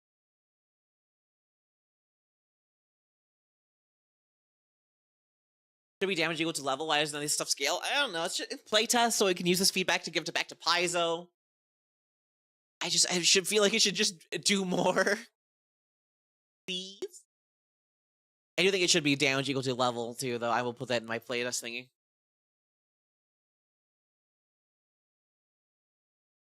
Because 5 thralls. Yeah, 5 thralls versus like anything that's big.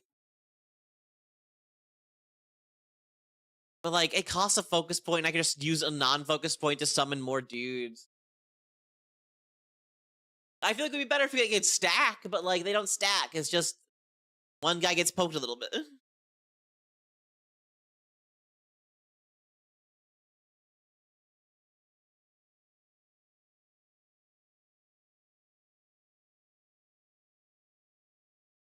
That was something to bring up to Paizo during the playtest feedback.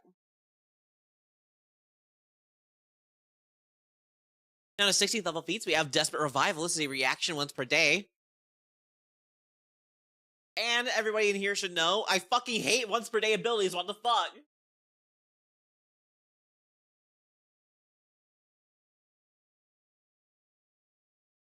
I will kill a man.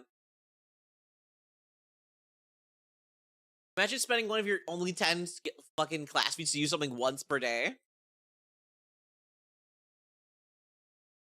I shout about this every single time as a fucking playtest or anything like that.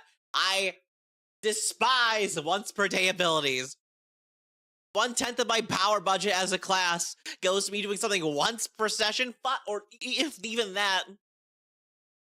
If this day lasts longer in between sessions, it's like once per 3 sessions I can do one thing. I just got a death free card. Cool. Spending 1/10 of my power budget to get out of jail once every like 3 sessions, maybe.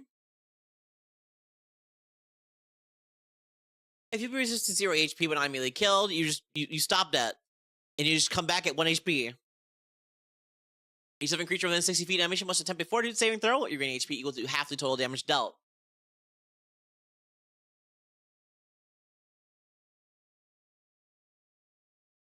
Which would be cool. I don't want to hurt my friends though. This thing does friendly fire.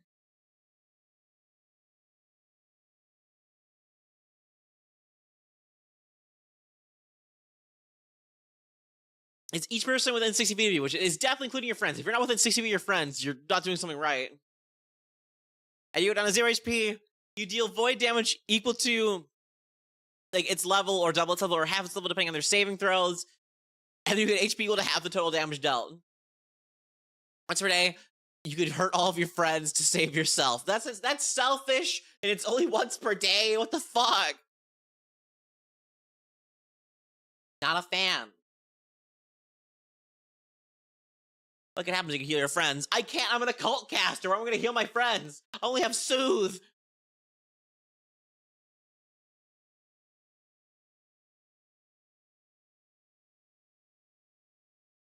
I don't get healing. I'm a cult, that's all I get. Got a combo so all your friends aren't living creatures. Yep, then I won't heal as much if I don't kill my friends. Selfish is thematic. That's what selfish people say.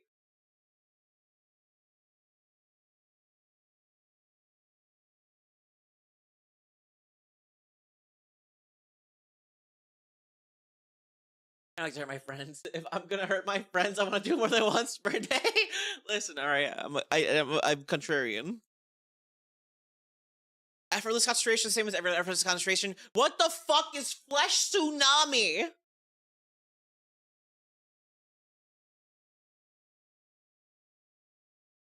Whoever named this feat, I love you. Flesh Tsunami is the coolest motherfucking name I think I've ever heard in my life. What does it do? Oh god, Flesh Tsunami. Ain't no fucking way. Okay, 2 actions, 30-foot cone, fortitude save, duration for 1 minute. Okay.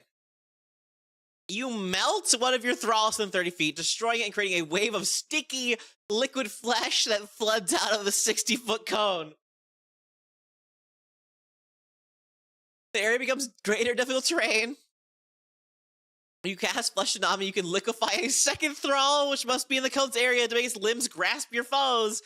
If you do, each enemy in the area must attempt a fortitude saving throw. Success the target is unaffected. Success the target takes a 10-foot penalty with speeds for 1 round. Failure is a 20-foot penalty with speeds for 1 round. And then crit failure, it's the same as failure, so it has all the penalty of speeds. And also they're immobilized for 1 round or until it escapes. It's like a 60-foot cone. Makes greater difficult terrain and also grabs your enemies. How do I melt 1 gnome into 60 feet of flesh? I don't know, but I'll fucking do it. The gnomes deserved it.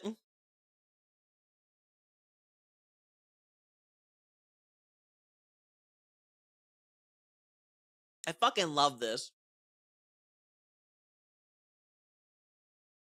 That's what happens when the flesh forges are active. That's fair.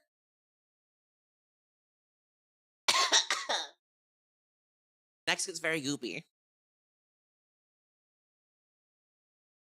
It is very strong control. Because again, it's great difficult terrain. Which is what? 10 feet per movement? Additional 10 feet. And also they have a minus 20-foot penalty speed. You can people move only 5 feet per movement for like a long ass time.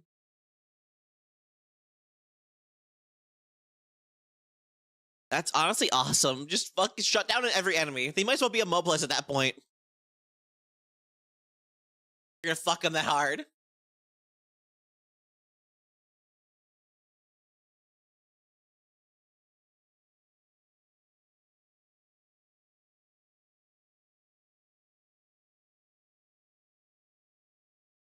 There is so much powerful control. I love it too. All in favor of the best named spell in this fucking class? Who think it's Flesh Tsunami, say I.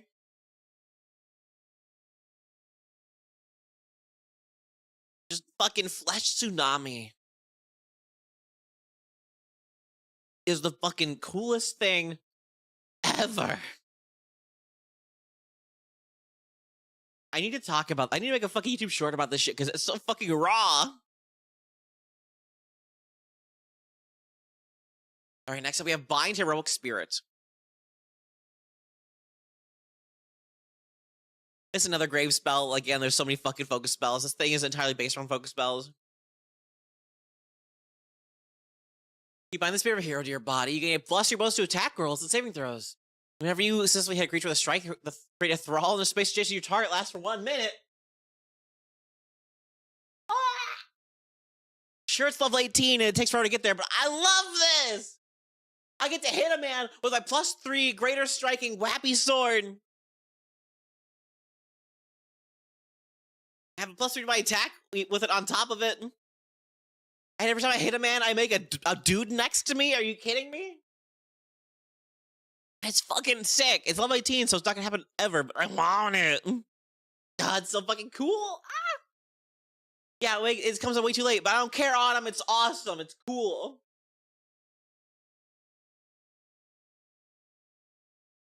And they'll probably always have a thrall flanking. Yeah. Alright, that one's baller. Flesh Tsunami still tops it, though.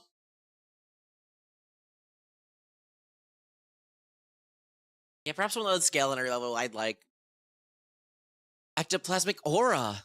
You and all allies on 30 feet get a +bonus to AC as the air between them and their enemies thickens with ectoplasm. Don't worry, bro, it's just my aura. Additionally, any enemy that ends its turn in the aura must attempt a 40 saving throw on a failure. It can't use reactions at the start of its next turn. Gooner feet. Oh god, I hate you, but I'm also glad I wasn't the one thinking that it's just the nut aura. Just walk up like fucking Ghostbusters, like, I've been slimed. Name one with the goo. I'm radiating stink lines. No, for real. It's a passive with no focus points. Yes, it is. It's just a +1 to AC for everybody that's around you, that's a friend, and yourself. And also, every enemy is like, ugh, ugh, ugh. Bro, I'm sticky now. I don't like this.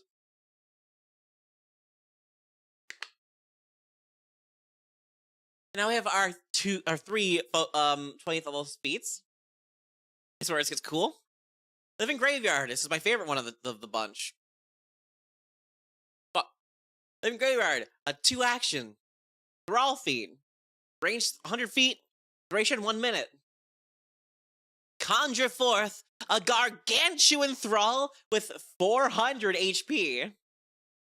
This thrall is a walking bulk of graves and tombstones held together by the buried dead. First of all, visual-wise, that shit slaps. That's the coolest fucking thing I've ever heard in my goddamn life. Nito from Dark Souls, is that you? The living graveyard shakes violently. All creatures in 10-foot emanation must succeed a fortitude save or fall prone. Additionally, 5 thralls, use the base thrall statistics, fall from their graves into an empty space adjacent to the living graveyard. These additional thralls last until the spell ends. It is Legion from Castlevania without flying. Yeah, it doesn't need the ball of flying, but at the same time, ooh! Once per round on steps, turns, you can sustain the spell to have the living graveyard strapped to 60 feet and cause 3 additional thralls to fall from the graves into empty spaces along its path. This thing does no damage, but it does AoE fuck you. And also, it makes a lot of men to do your other fucking abilities off of. I like this. It's also a big fuck off wall of meat. 400 HP, bro. You kidding me? That's stupid. That's barbarian levels of HP. And it's gargantuan.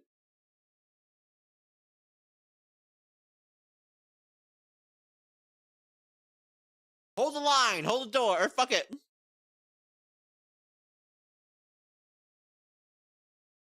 Very much control, I love it. So much fucking control.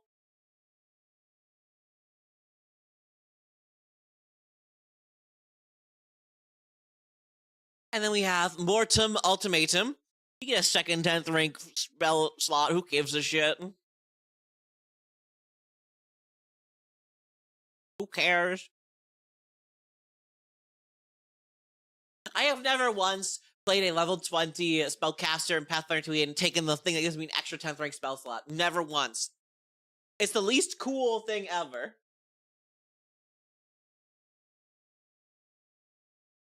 And we have Perfected Thrall.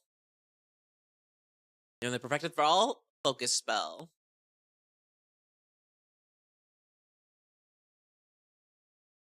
One action. Range of 60 feet.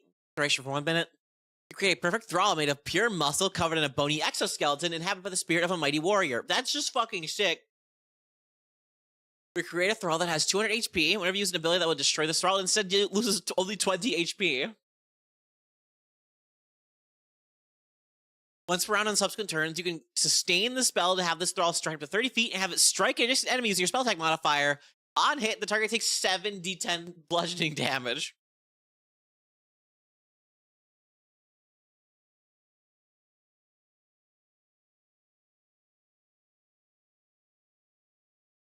Thank you, the Emerald Void Kingdom, for the raid. I love the two 20th level feat options. Is you summon Gigantic Monster Man that just drops so many thralls around you that just could cover the entire battlefield with extra men. Versus, you create the most perfect scrunkly lad to go and kill shit for you extra hard. Choose control or choose murder. Those are your two options. And I love that. I love that choice. Oh no, I fucking love this class so much. The Necromancer, it's so good for no reason. This class is my favorite thing ever. I see this every time a playtest comes out, but this is my new infatuation for the next 2 years while I wait for it to come out. But it's so fucking good. It's so fucking good. Before we move on to the Runesmith, though, I'm gonna go run to the bathroom real quick. It's got a piss. I'll be right back.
I missed it. Which stat does the Necro skill off of? Intelligence. Also, I've returned. Thank you for being patient. Let's move on to the Runesmith. Also, why the fuck they make this lady hot too? Bruh. Bruh. Bruh. Just not fair.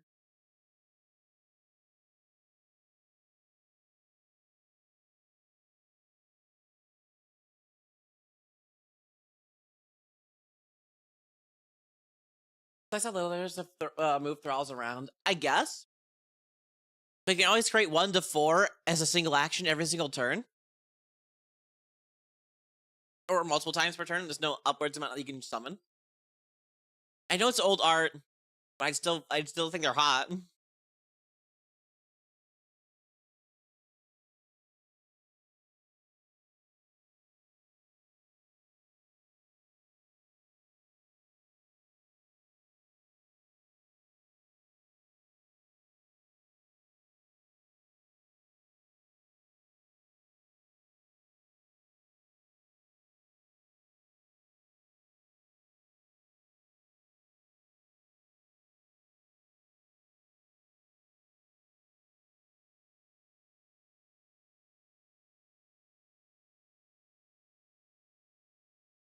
Yes, back to this water bottle. We're moving on to Runesmith.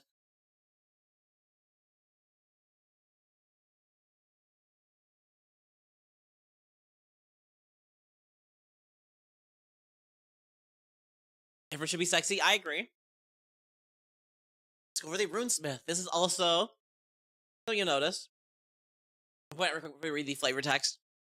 Also, key attribute intelligence. Also, 8 plus con for health.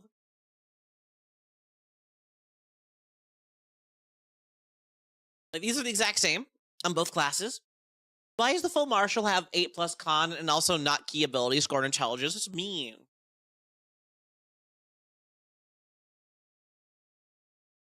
It's like thaumaturge, but thaumaturge is weird.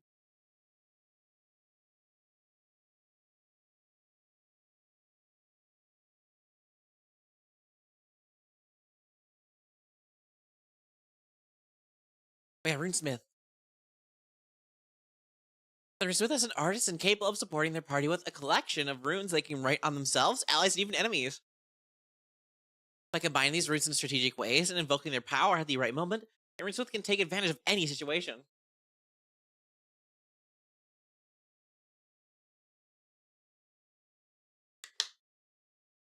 Yeah, it looks like she's playing guitar. Yeah, I mean, kind of. They are very built around the runes. They are very built around the runes. They also have no subclasses, only runes. Playing a runesmith. At the heart of all communication is the word.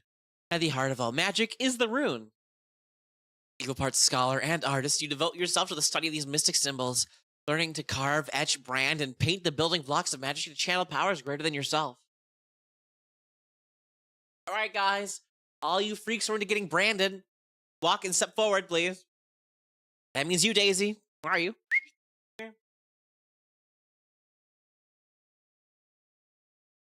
Actually, I don't think Daisy's here right now, damn.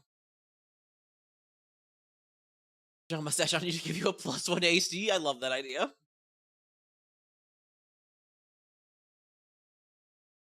Thaumaturge is when I'm playing in my current AP group. Charisma tank.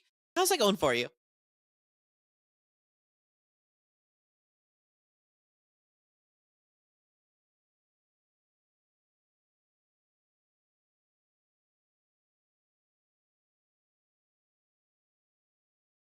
Give me just 1 second. I gotta fucking check on real quick.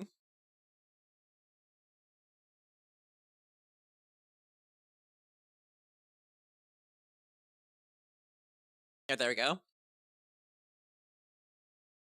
Could be flavored as a tattoo magic too. It could. You slap a rune on Phoebe's ass? No! I am untouched by Mark's other side.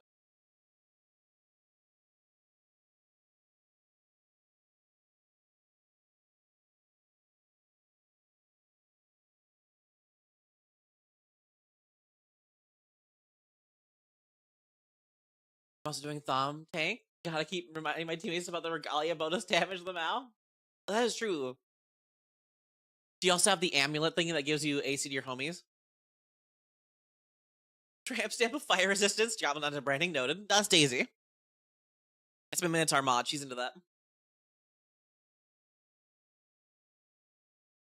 Recently meaning the phrase ruin that ass. Fuck you. Yeah, as we said, key attribute is intelligence, and then hit points 8 plus con. So I'm like, ugh. Trained in perception, expert in fortitude and will. Trained in simple and martial weapons. Trained in light and medium armor. You give me heavy armor, Paizo. I want heavy armor. Dexterity is for plushies.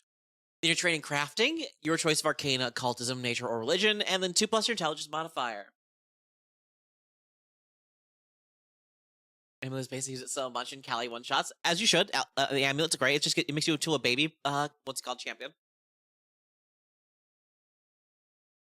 Oh my god, you do get a rune. During combat encounters, you make a canvas of the battlefield, tracing beneficial runes onto your allies to strengthen and empower them while looking for opportunities to carve harmful runes onto those who oppose you. When the moment is right, you invoke your runes to bring their magic to life. I'm using the Eldritch Osiris Games third-party ban implement instead of the amulet. Lets me spend a reaction to take half the damage my ally would take instead. Oh, that's neat. Oh, sounds like it hurts a lot. How much HP do you got?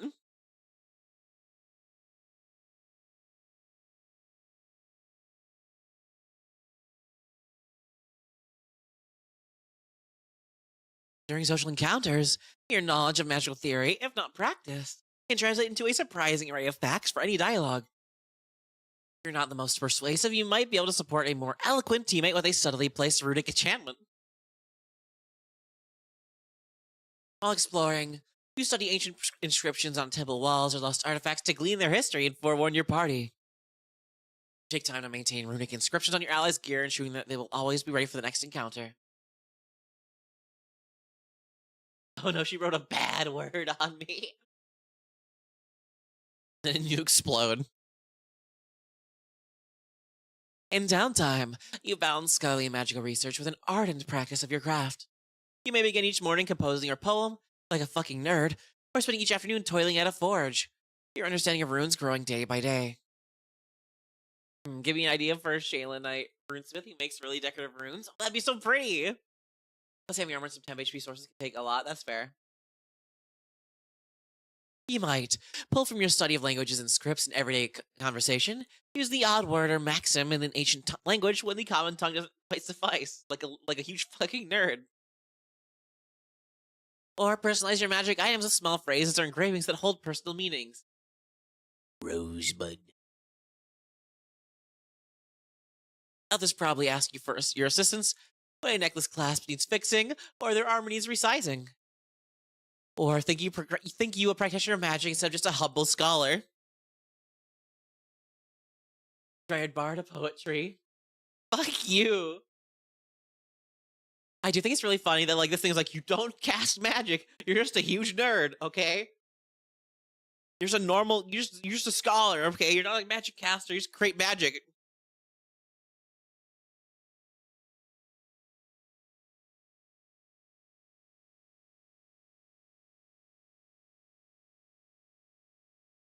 Starting at level 1, you get all the normal shit everyone else already gets. So like key terms. Runes. A runesmith doesn't cast spells, but they can apply various magical effects through runes. Runes can be applied via etching or tracing. Etched runes are applied in exploration mode and last indefinitely. While traced runes last only until the end of your next turn. Their effects, however, are the same. Several abilities refer to creatures bearing one of your runes, known as rune bearers. It is a creature who has one of your runes applied to its body or any gear it's holding. Is it just Koichi from JJBA? Is it? I haven't really gotten that far into it. I kind of... oh yeah, it is. Never mind. I forgot I did actually watch a lot of it. I'm not one of those magic book nerds. I have the tism for Rune. Oh, for real though.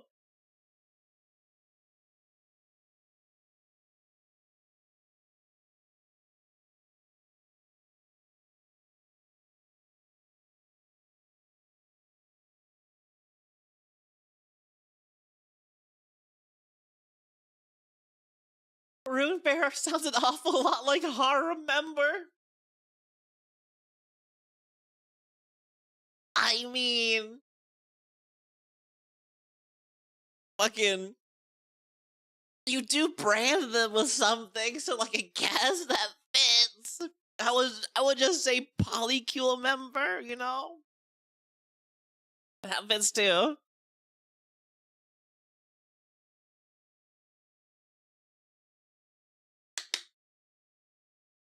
Invocation. An invocation action allows a runesmith to surge power through a rune by uttering its true name. Bingus!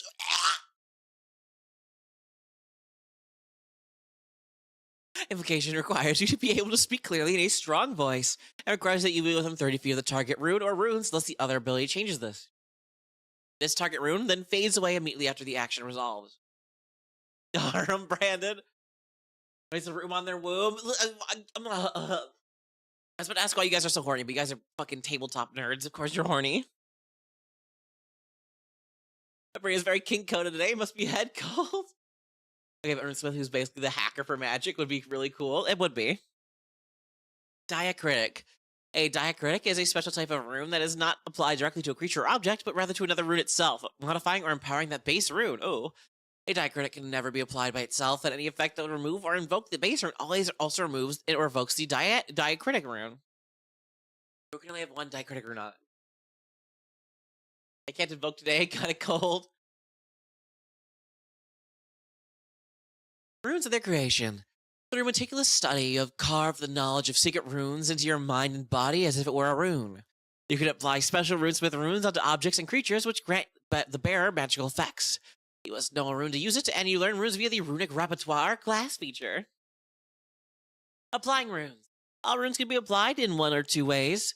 A rune can be etched or merely traced. An etched rune is carved, inked, or branded in, though its application does not damage the creature or item. Fuck. Etching runes requires an artisan's toolkit. Your magic can sustain up to 2 etched runes at a time, and you can etch any number of runes up to this maximum during your daily preparations and when you spend 10 minutes in exploration mode. As you increase in level, the maximum amount of etched runes you can have at a given time increases. So you can only have 2 harem members per day when you start off, but as you level up, you get stronger and more hoes in your harem. Your etched runes remain indefinitely until they're expended or removed, or until you etch more runes than your maximum, which causes your oldest rune to fade. This is straight up, this is straight up body writing. I guess, technically. A traced rune is drawn lightly in dust, light, or similar fleeting medium. You can trace runes with the below action. Fail to render companion component. Invalid config for splitter header component. I'm assuming this might be 1 or 2 actions. Can I reload this? Does it fix it? No, it's just broken. Okay.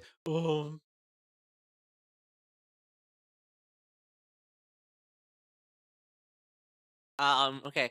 So I guess it's broken. Requirement: you have a hand free or holding an artisan's toolkit. Your fingers dance, glowing light leaving behind the image of a rune. You apply 1 rune to an adjacent target, matching the rune's usage description. The remains at the end of your next turn. If you spend 2 actions to trace the rune, you draw the rune in the air and it appears on a target within 30 feet. You have any number of runes applied this way. Wow, Ludessa, that was almost minimum damage. Yeah, Ludessa, were you here for talking about this as body writing and branding and stuff like that? As the chat seemed to really like the idea of that.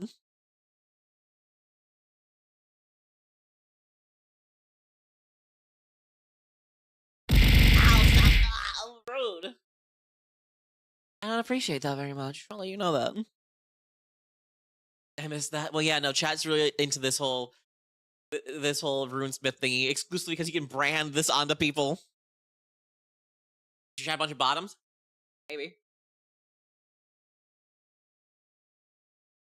They're very king-coded. By the way, this stuff is for PF2E. Yes, it's a new playtest. It's supposed to be dropping Monday, but they kind of dropped it early, I guess.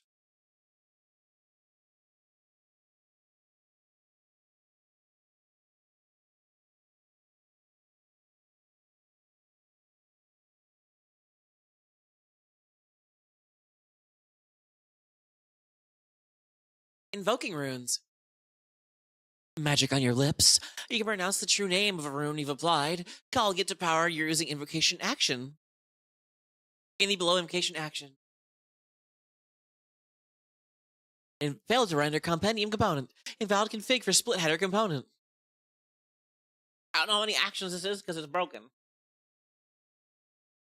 You utter the name of one or more of your runes within 30 feet. The rune blazes with power, applying the effect in its invocation entry. The rune then fades away. Its task completed. You can invoke any number of runes with a single invoke rune action, but creatures that would be affected by multiple copies of the same specific rune are affected only once as normal by duplicate effects. Listen, consent possession is kind of hot, okay? I see you guys. I know you are.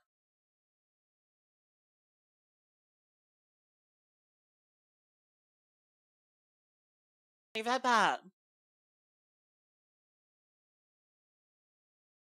Friend other people by smacking them and leaving rune-shaped bruises, still not beating kink-coded allegations? I didn't expect y'all would be horny for the rune stuff. I knew seeing the Necromancer you'd be horny for that, but like, Jesus. Alright, I hear you. Runes are magical effects. Some runes have a specific tradition trait. For instance, the elemental Ransu Rune of Thunder is a primal rune. A rune that doesn't have a specific tradition trait can be written in the style of one of the 4 magical traditions to give it the trait if you are trained in that tradition skill. So, like, Pluna, Rune of Illumination, if you are trained in Arcana. Ow. I just want to make a wholesome Necromancer, no horny. They want to settle down and raise a family. Oh, making a Runesmith who tattoos womb runes. Dr. Toto Hex actually said that earlier in my YouTube chat. So you're gonna take it up with her?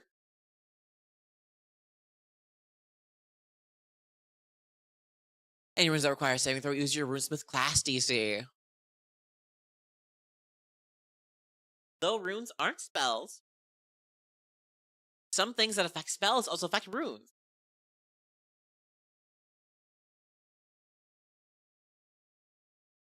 Abilities that restrict you from casting spells such as being polymorphed into battle form or protect against spells such as spell that protects against other spells or creatures' bonus to saves against spells also apply to tracing or invoking runes. So you can continue to benefit from rune effects. Oh, I see. Wait, what would I say? You're talking about fucking womb tattoo, fucking rune drawing.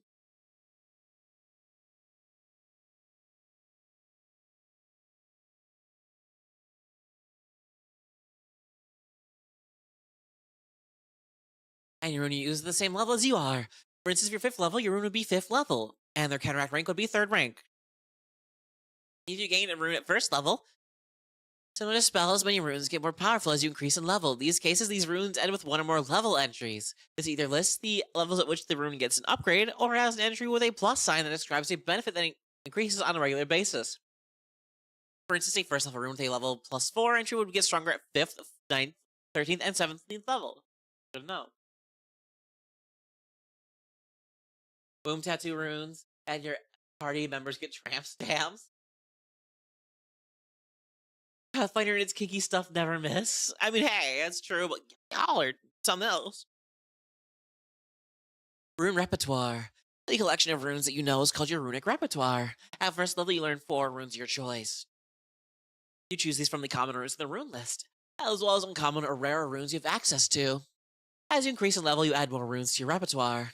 You can add any number of runes to your repertoire as long as it's a common, or you have access to it and its level is equal to or less than your own.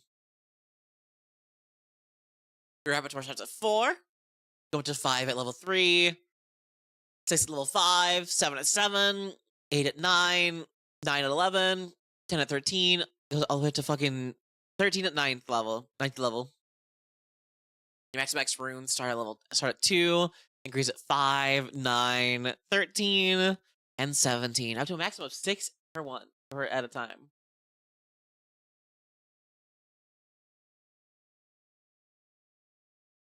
Runes. The following are just some secret runes passed from Runesmith and Runesmith. When you add a rune to your runic repertoire, choose from the below runes. Runic phrases. While runes may have different proper names in various cultures or magic schools, the following represent some of the most common forms. Scholars and runesmiths will assemble runes according to the standard grammar, often appending diacritic runes onto their base runes. For instance, the combination form Ransu, the rune of thunder, and En, the rune of expansion, might be called Enransu. I don't want to have to fucking learn another language, goddammit. While runes describing fundamental force of the world, language is ever changing, and so new runes might be born, and old runes might fade from memory, as words and concepts are born and fall out of. God, I gotta learn how to fucking make sentences with my fucking runes. Oh, are these all the runes right here? Oh, there's a lot of them. Oh, fuck. Oh, there's a lot of runes. All right, let's go. Atriel, Room of Fire. Usage drawn on a creature or object. This room is often placed on a stone in a hearth to ensure a fire does not go out in its night. Its power enabling even the stone to burn. The bearer's fire resistance, if any, is reduced by 6 if immunities are unaffected.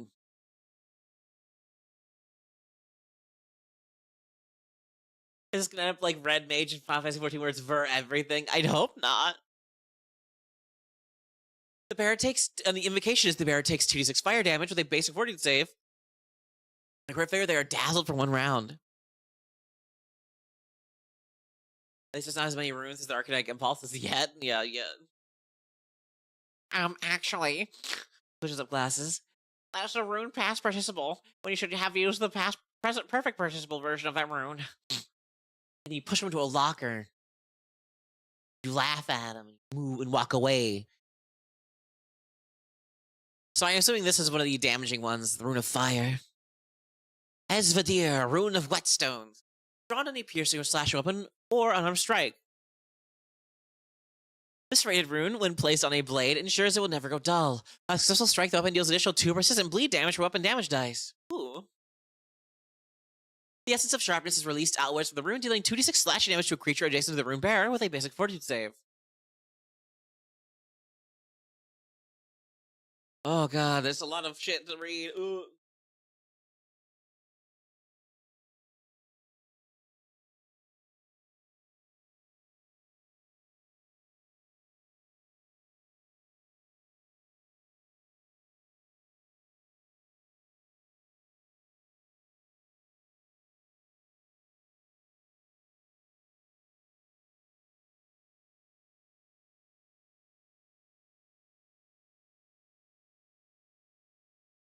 Sorry, I was taking a fucking ring break.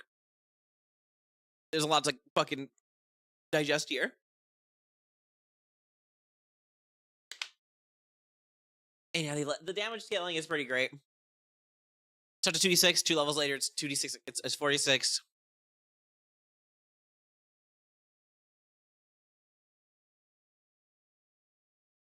Full trick Rune of Dwarven Ramparts, drawn a shield. Similar to the Dwarven words for wall and shield. Actually, this angular rune, once used to shore up tunnels, can apply equally well to the heat of battle. A shield bearing this rune increases strike exponents to AC by 1. Oh, that's neat. Bust on a fortress shield, have a plus 40 your AC, fuck them up. You got the shield to its rightful place. You raise shield bearing rune. You raise the shield bearing the rune, as if the rune bearer had used to raise a shield. The shield retains its increased bonus to AC until the beginning of the creature's next turn. Ooh.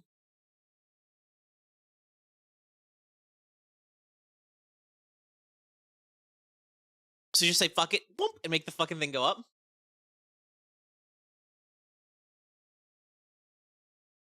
Marcial, Rune of Impact. Run any bludgeoning weapon or unarmed strike. Matthias. This rune magnifies force many times over as it passes through the rune concentric rings. This weapon deals 1 bludgeoning splash damage per weapon damage dice. If the weapon is a melee weapon, the rune bearer is immune to the splash damage. I was gonna say. Fuck.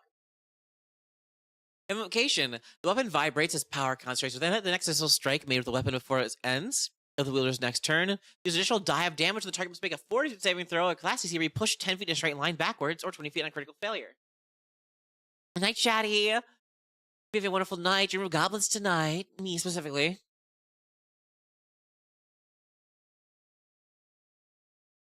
This was on a turn equals the Witcher LARP. Dude, I like that actually.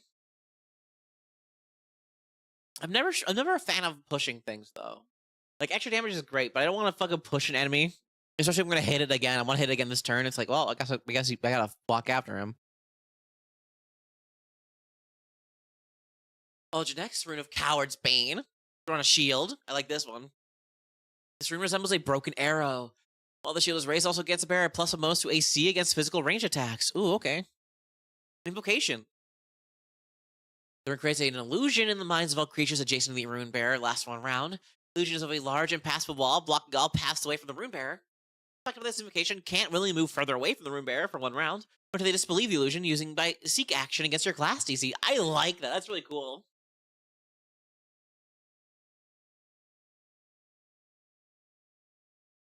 Just like they can't leave, they can't walk away from your champion. You're like hit somebody else. You're like I can't.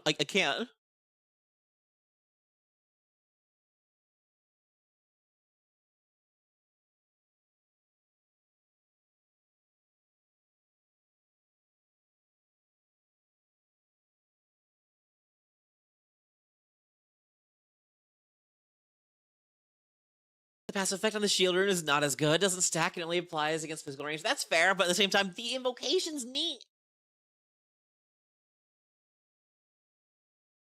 Luna, Rune of Illumination.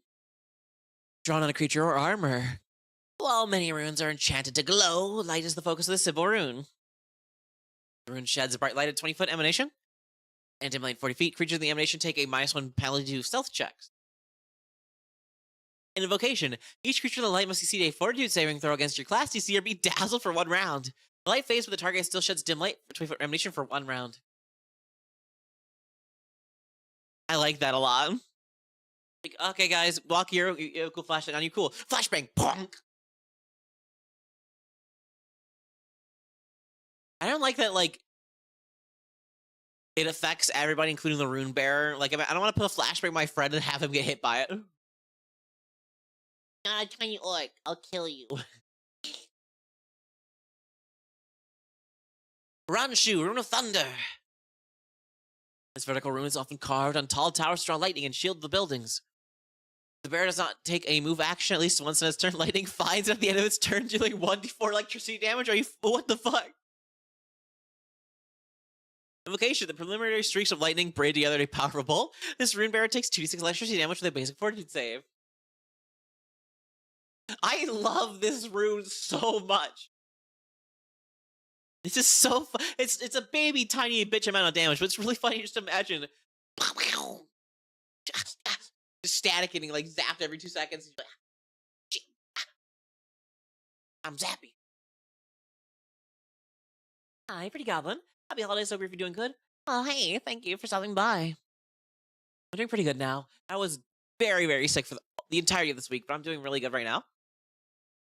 I still have some swelling in my face and my nose from my sinus infection. It still hurts a little bit to touch, but I'm doing better. I can talk now.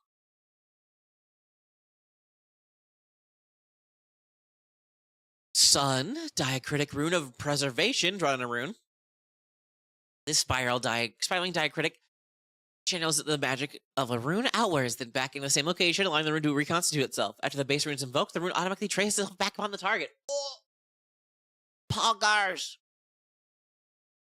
I do have fucking negative con. I don't know if there are ways to accumulate damage to discharge later, but it could be fun to use with it. I think there might be. Especially, you can only have 1 copy of Sun Decorative Rune and Preservation applied at a given time, and once you invoke it, you cannot etch or trace it again for 10 minutes. Damn! Runes, yeah, this is the Runesmith class. Carving runes onto people and objects and stuff like that. My entire chat was making it horny for the past 10 minutes, which is fun. Diacritic Rune of Intensity. Usage drawn on a rune that deals damage. Diacritic and accentuates the base rune with bolder lines to give greater weight to its effects. When your base rune is invoked, this invocation deals a status bonus to your damage equal to your intelligence modifier. Yeah. Yeah! Plus 4 extra damage on my 15d6 damage dealing thing.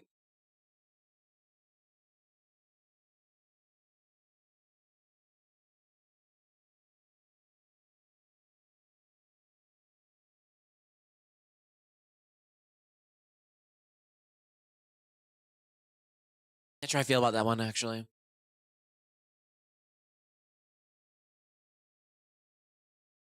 Zoke, Rune of Homecoming, drawn a creature. The circular mark is meant to allow travelers to find their way home. Their gains a plus 50 bonus to their speeds when their movement would end closer to you than they started their turn. Alright, that's cool. Invocation. You call the Rune Bearer to your side, you teleport the creature to any unoccupied square adjacent to you. The bearer is unwilling, they can attempt a will saving throw and they get them. Oh yeah, you can put this on a fucking enemy. It'd be doubly cool if it, like, affected the opposite way, where you get a minus 15 penalty to their speeds if they're moving away from you. So, like, put it on enemies, but then it would fuck up your allies. It's like, ugh, I don't know. And Diacritic Rune of Expansion. Running a rune that deals damage. This Diacritic surrounds the rune with outward-facing arrows to magnify the direct power. When the base rune is invoked, its damage applies in a 15-foot burst centered on the Rune Bearer. If creatures are also in the area, they are subject to the base rune's effects, including any saving throws. Ooh.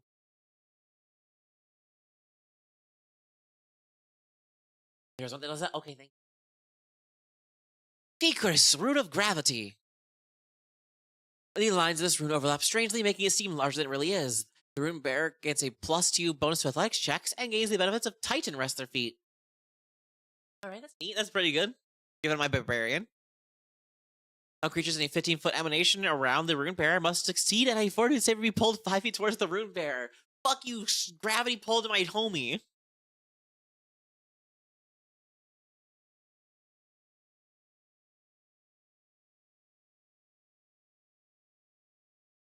I like this one. And level 17, the bonus to your athletics goes up to +3.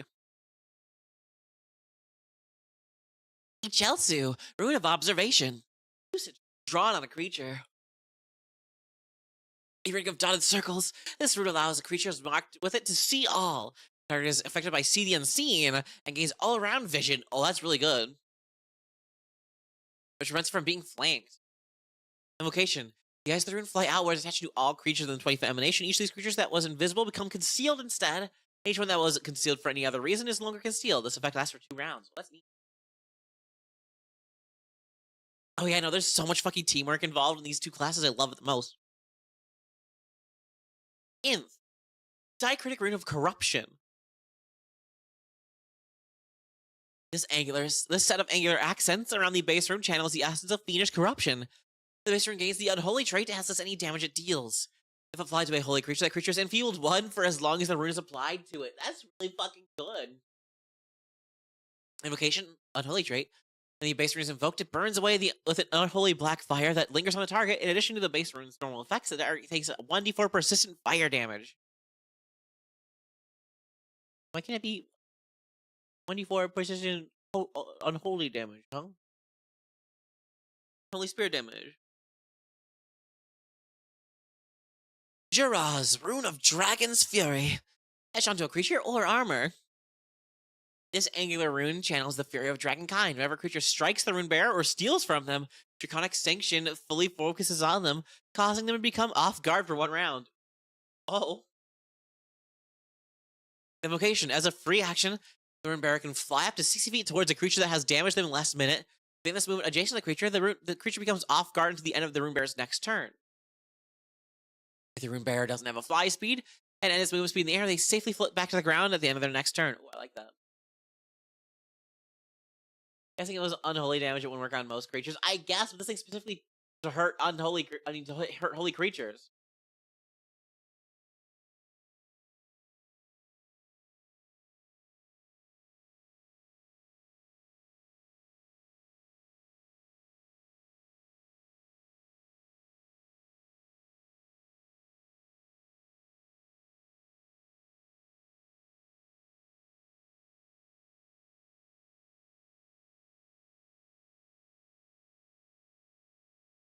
Dragon one is so goofy.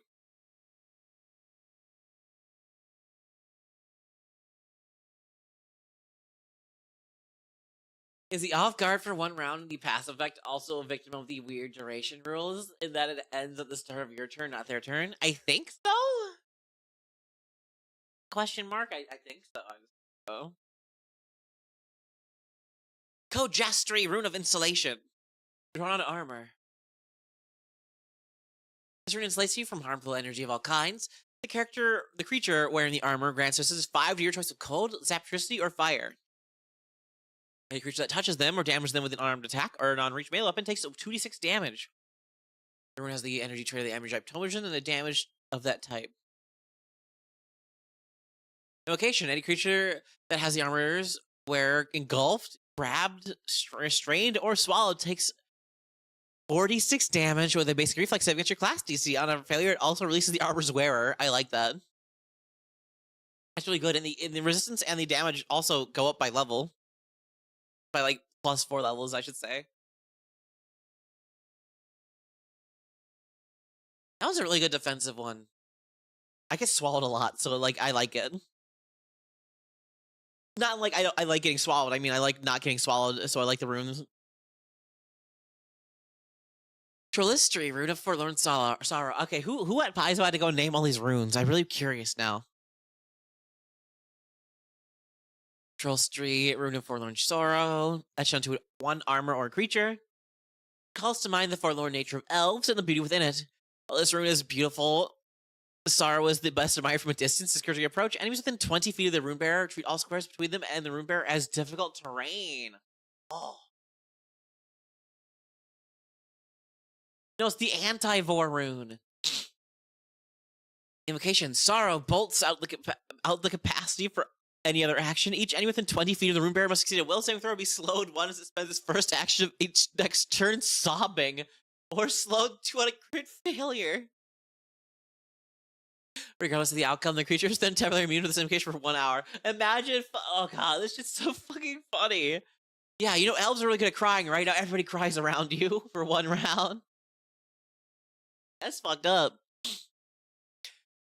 Ayuan, the elf gate key, drawn on a creature. His masterful circular rune is key to the Ayudara network of elf gates that stretch across the stars. Whoa.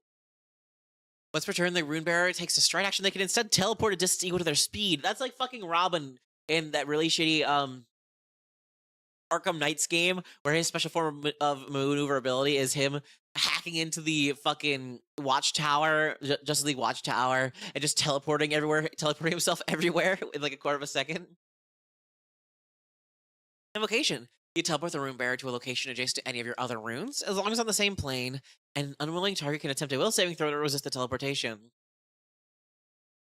Oh, you just move to any place of your other runes?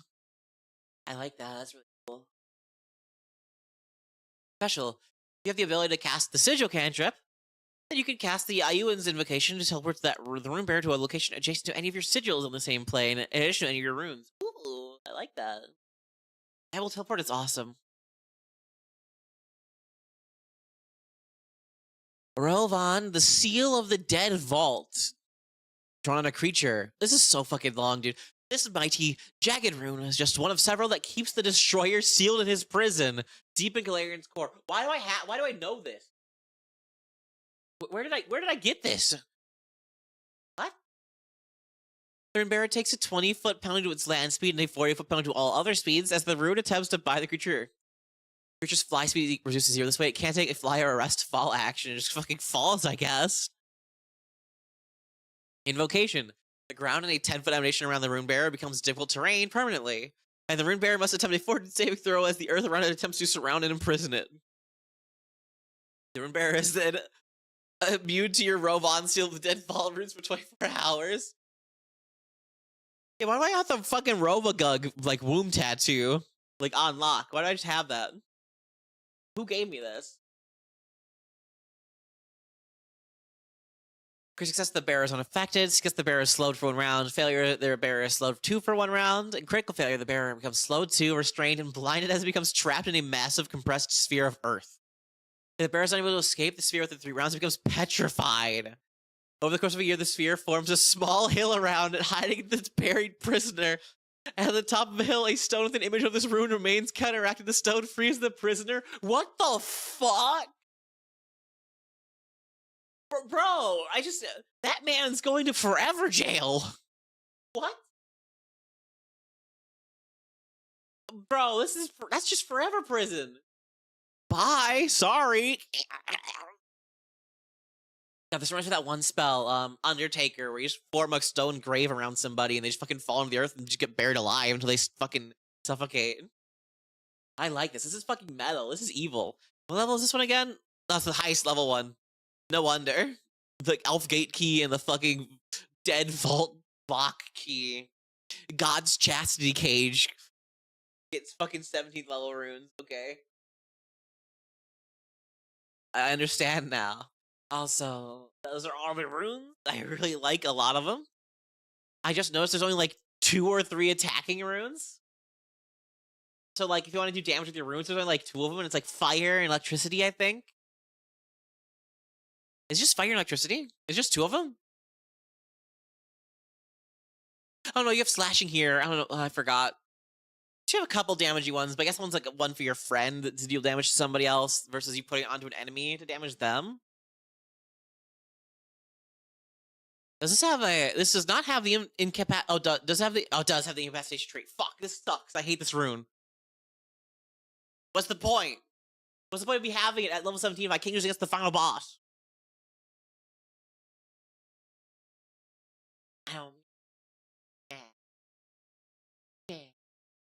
Engie mad.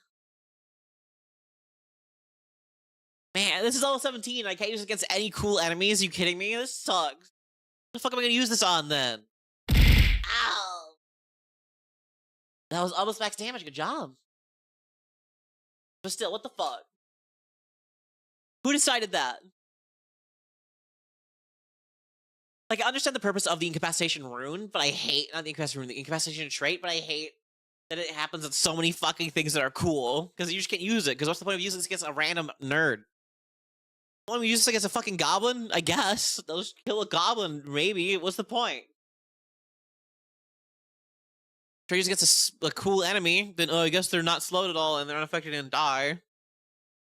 Angry, annoyed. But also, the fucking Runesmiths get its shield block general feat for free. Yippee! As we just did the petrify bit. No, for real. The rune was meant to be used to bed, non-battle. I don't think I could have a fucking... I don't think I could have a hill in my bedroom.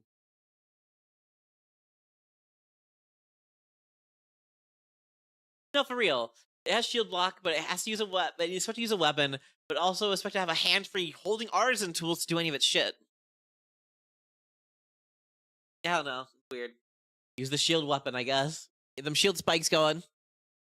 You know, your fucking class feats at first rank, and then every level afterwards. Obviously, you get Runic Crafter. You get the magical crafting skill feat, even if you don't meet the prerequisites. You automatically gain the formula for the fundamental armor runes, fundamental shield rune, and fundamental weapon runes as soon as your level equals each items. You practice your runes so thoroughly, you can draw them by heart, and so do not need a formula book to record the formula of any runes you learn how to create. Oh, that's... You should make these runes for my homies? Okay. I like that.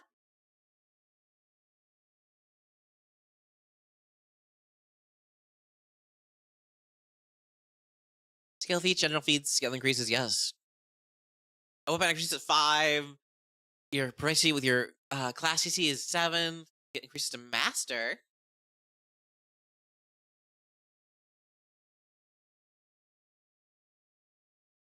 Did I miss that? You start at level, like, expert with your shit? No, you're not. You're trained. Did I skip when it goes to expert?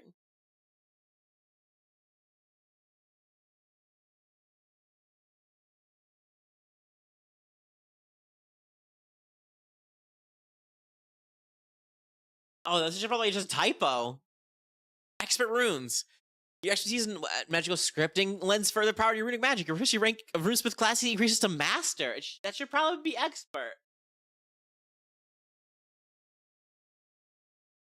I'm pretty sure that's expert. But hey, I'm gonna use this and abuse this. Paizo told me it's okay. I'll fuck up my homies. Reflex expertise. You get reflexes increased to expert at 7th level. Runic optimization. Oh, this is cool. Runic optimization. You've learned to draw upon the magic of weapon runes to deal greater damage. You deal 2 additional damage with weapons bearing the striking rune. This damage increases to 3 if it's greater striking and 4 if it's a major striking. Assured Runic Crafter. You're so used to tracing and etching runes in the field that when given the peace and quiet of a proper workshop, it's hard for things to go astray. We roll a check to craft a magic item in downtime, and the item is a permanent rune. You get the outcome of 1 degree of success better than the result of your crafting check. Oh, that's neat. Yeah, no, that's definitely supposed to be expert. It's even called expert runes, but like I like the thought that it doesn't, and you get just master right there. Smith's Endurance, Fortitude save increased to Master. Go across Success and Fortitude save, you get a critical success instead. Even Armor Expertise at 13th level. Precision Expertise at 13th level. Weapon Mastery at 13th level. Greater Runic Optimization. You deal additional damage while sparing striking runes stuff. I guess that's your weapon specialization. You should get Runic Optimization instead. Masterful runes, here it is. Level 15, your fucking class is a master. That's what it's supposed to be. And then legendary runes, your DC increases to legendary at 19th level. See with your medium armor mastery. Alright, let's look at these fucking feats and see how cool they are. Backup Runic Enhancement. While you are not a spellcaster, you have working knowledge on the most fundamental runic magic. You can cast the Sigil cantrip as an innate spell at will. So you can cast your choice of either runic body or runic weapon as an innate spell. Ooh, okay. The spell is equal to half your level rounded up, with a duration that can be of any duration for which you are at least trained in the relative skill. I like this. A free auto-scaling runic body, which lets you have like all the runes and stuff like that in your body, or a runic weapon, which lets you have all the fundamentals, like runes on a weapon. That's kind of cool. Engraving Strike. 1 action once per round. If you're wielding a melee weapon, you draw a rune onto the surface of your weapon in reverse, the mark branding or bruising itself into your target in the moment of impact to make a strike. With a weapon, on a success, you trace the rune of the target of the strike. I like that. I just write it. I like that you draw it in reverse. So you just have like a mirrored version of it, and you punch it into an enemy. They're like, "Ah, what the fuck? Whoa, you just brand me?" I like that a lot. That's a good action compression too. About detonation. Once per round, you whisper an invocation over an arrow or sling bullet as you fire it, and the hissing of the missiles through the air sounds just like your muttered voice. If the next action is a successful ranged strike, using your physical ammunition against the target within the first range increment of your weapon, you also invoke all the runes of the target as the missile's whispering sets off any of the runes. If the strike was a critical success, the target takes a -1 penalty to any saving throws against any of the runes invoked by your remote detonation. I like that. Although I guess I was going to ask how effective that would be, because you kind of have to like. I guess you could trace the rune on somebody within 30 feet of you and then shoot them, but that'd be like 2 actions then 1 thingy. I guess that would work. Rune Singer. You practice the lost art of using music to guide the act of carving your runes, singing them into existence as much as crafting them. You could use performance instead of crafting when attempting to do crafting checks related to runes. Well, I like that a lot. Once per minute, you can trace a rune with song alone. We need to have a hands-free, removing a manipulate trait from the tracing rune and allowing you to use the 2-action version of trace rune as a single action. You don't need to be able to move your hands when tracing a rune using song, but you need to be able to sing in a clear voice. I kind of really like that. That is really cool.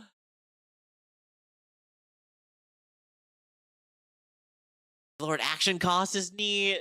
You get to fuck use performances of crafting for shit. Oh, I like that. Fortifying Knock. 1 action, once per round, if you're wielding a shield. Your shield is a natural canvas for your art. In 1 motion, you raise a shield and trace a rune onto your shield. Oh, that's cool. That's how you could use a shield weapon and still trace runes. Yes.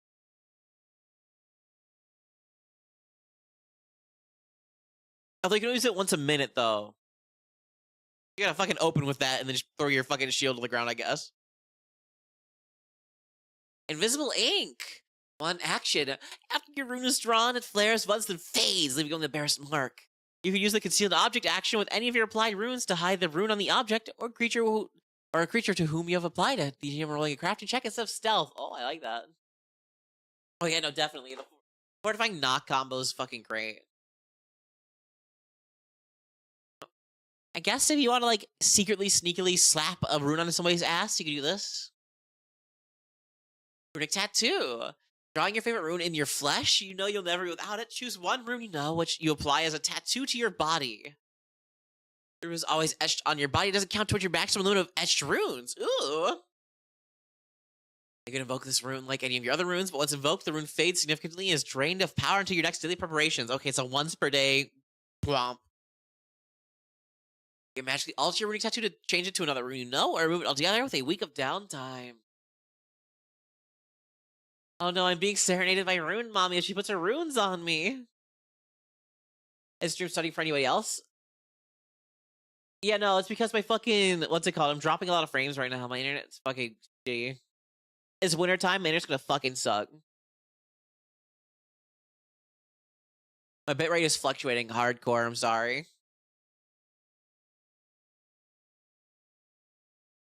Give yourself a runic tramp stamp? That sounds hard. I can't see it. That does make me think. Do I have to be able to see where I want to put the rune on myself, or do I like look at a mirror? I have a double mirror set up, trying to fucking take it into my own back, like a Yakuza tattoo. Smithing weapons familiarity. Though you are an artisan, you are well versed in using tools of your trade to fend off enemies. You have familiar with weapons in the hammer, pick, and knife weapon groups with personal proficiencies. You treat any of these that are martial weapons as simple weapons, any of those that are advanced weapons as martial weapons. Oh. What are some good, like, advanced hammers?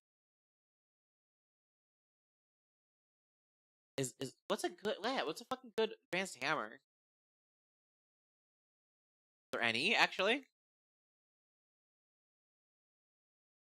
I was gonna say, I know there's the, what's that knife that everybody has in CSGO? There's that as an advanced knife. Earthbreaker, I think Earthbreaker is martial, isn't it?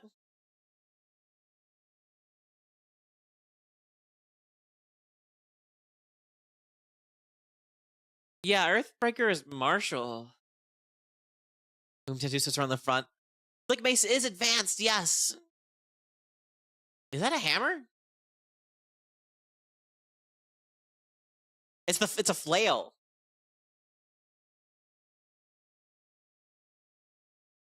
Okay, and I'm looking through all the weapons now. Filter.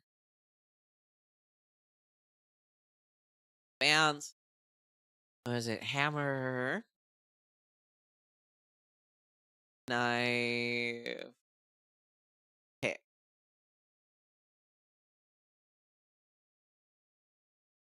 Yeah, there's the tricky pick. There is no hammers. There's no hammers. It's just knives and picks. Bladed Hoop, Fang Huolun, Karambit, and Visa App are all fucking knives, and the tricky pick and switch scythe are picks. These also only do like 1d6 damage each, with a fucking shit ton of traits all over them. I don't think that's worth it. I think it's a bad feat. Next.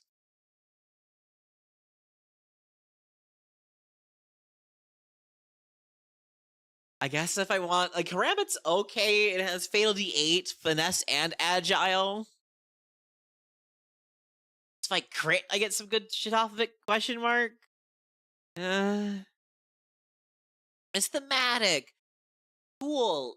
That sucks. Bladed Hoop is fun. I guess it's neat. It's two-handed D8 and sweep and finesse.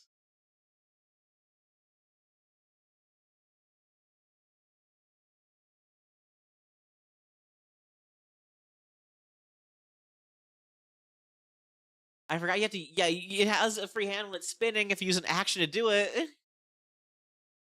Like a damn power craving combos. It's not like a power craving. It's like I want something decent.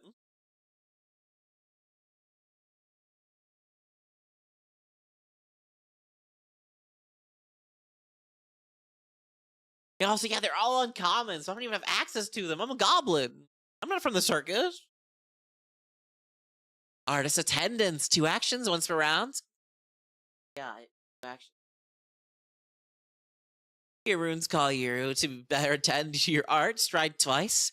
If at the end, you end your movement within reach of a creature that is bearing one of your runes, you can trace a rune upon any creature adjacent to you. Even if a creature. You use artist's attendance while burrowing, climbing, flying, or swimming instead of striding if you have a corresponding movement. I do like the thought though of this thing fucking just sprint towards some guy, just run away. Ghostly resonance. Real runes can not only draw power from the world of the spirits, but they can let you even most mundane objects harm spiritual beings.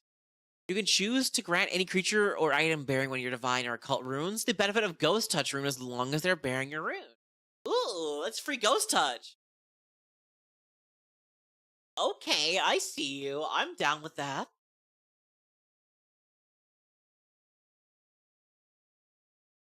Also, now my internet's fucking dying fast, bro. I can hear the fucking winds blowing outside. That's just kicking up a storm.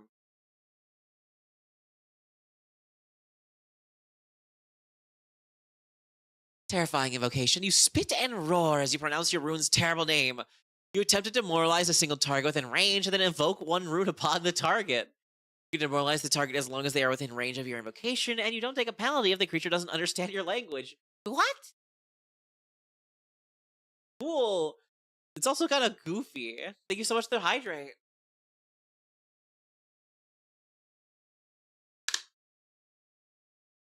That's so funny. And you scare them and also explode the fucking rune that you have in their pocket. I like that, but like, it seems weird. I like it as a feat, but it seems kind of scrunkly as like a thematic thingy, you know? Transpose etchings, a single action. With a pinching gesture, you pick up a word and move it elsewhere. Move any of your runes within 30 feet to a different target within 30 feet. Honestly, someone screaming a name of terrifying. Someone screaming the name of an Eldritch rune is pretty terrifying. I was literally just thinking that. Etching all of your homies with a shitty rune, then moving them to like one dude, and then exploding them in the next round. That sounds so funny. You know, the fact that Hammer doesn't have any advanced modes is kind of funny.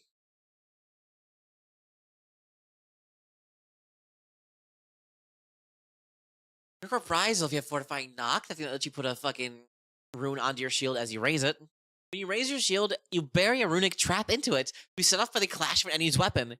When you use Fortifying Knock, you can trace a damage rune onto your shield, even if it would not normally be able to apply to a shield. The trace rune doesn't have its normal effect, instead fading onto your shield. If you shield block with the shield against an adjacent target, you can invoke the rune as part of this reaction, causing the rune to detonate outwards as it applies the invocation effect to the attacking creature. I like that. I really like that. You just put an explosive rune on your shield and you're like, try me, fucker. And just blast him with a fire breath or something like that.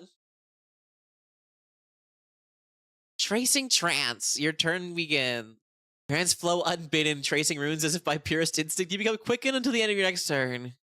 I can use the extra action only to trace runes, including to supply one action if using a 2-action version of tracing rune. Absorbed to the active creation, you can't use any evocation actions this turn. Oh, I see. So you let you fucking. It's unlimited quicken, only to trace runes.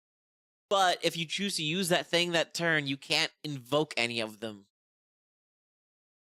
It should give you a rocket hammer, yes. Yeah, that's super sledge. I like tracing trance. It's a really fun trade-off where it's like, yeah, I can use extra actions to trace shit onto people, but I can't activate any of them. Vital Composite Invocation. Action ability once per 10 minutes. As you invoke runes from traditions that manipulate vital energy, you can release that energy to restore flesh. You invoke 2 runes of your choice on a single creature. One must be a divine rune, one must be a primal rune. In addition to the rune's normal effects, creature also regains HP equal to your intelligence modifier plus double your level. I don't know if I like that.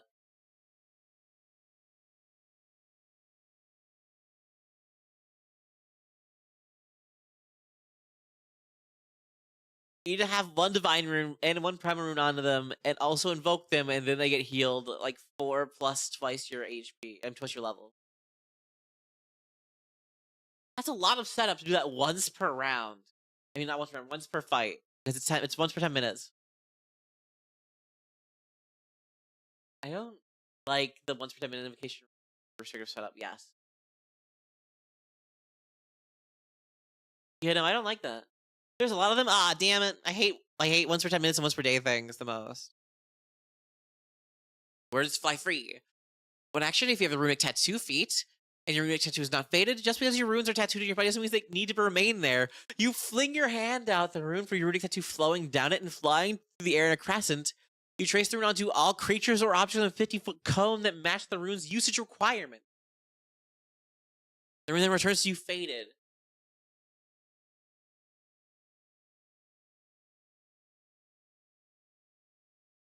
It's two actions to do 2 runes at once. But, like, here's the thing.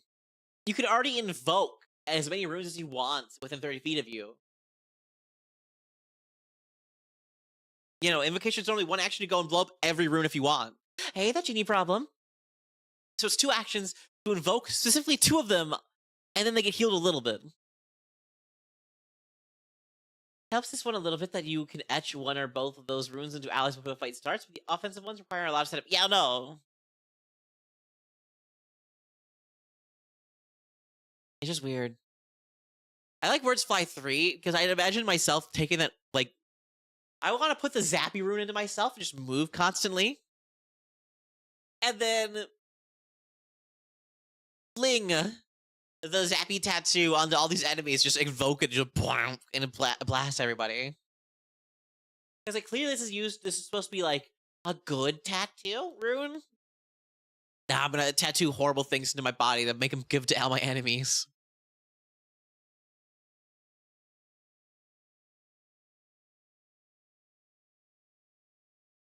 I just had a thought. If you got electricity resistance, you could put that lightning rune on your tattoo, then send it out to apply to everyone in front of you. Yeah, we have the exact same mind. Words 5 free is also 1 day, yes. It is, because the tattoo itself is only once per day. So once per day I can do something really cool and think something really awesome, and then I'd be like, man, alright, and move on. This is why I don't like once per day abilities. I can do my cool thing once, and I gotta sit there and be like, well, I sure did that. That was a feat I took. Drawn in red, your last actual successful melee strike that dealt physical damage. After striking the target, you run a brush or finger along your weapon to collect bits of its blood. Oh. Next minute, when you trace a rune and the target is that creature, you can do at a range of 60 feet with a single action. Using Drawn in red against a different creature requires you to wipe off or otherwise discard the blood used of the previous creature, which you could use a free action. I like this one a lot. I just have to stab a man. They run away from me, it doesn't matter. I'm still gonna etch shit on them and explode them. I like that a lot, actually.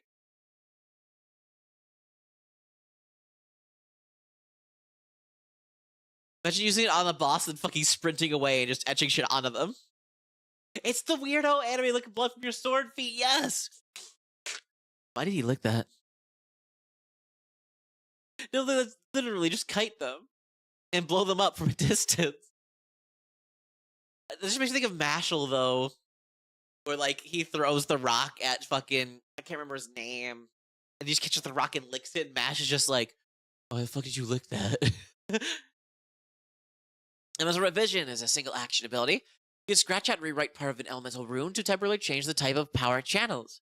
Touch an adjacent corrosive, flaming, frost, shock, or thundering rune on an unintended item or one held by a willing creature, and you change it to any other rune from that list. This revision lasts for 1 minute before the rune's original magic restarts itself. A rune can be revised this way only once per day. Okay. Yeah, so I can switch the damage types. If I find a troll or something, turn the zappiness into a fucking fire one. After each level, you can revise the greater version of any of the above runes to a greater version of any other rune list. For instance, greater corrosive or greater frost, and you can revise the rune once per hour instead of once per day. That's neat.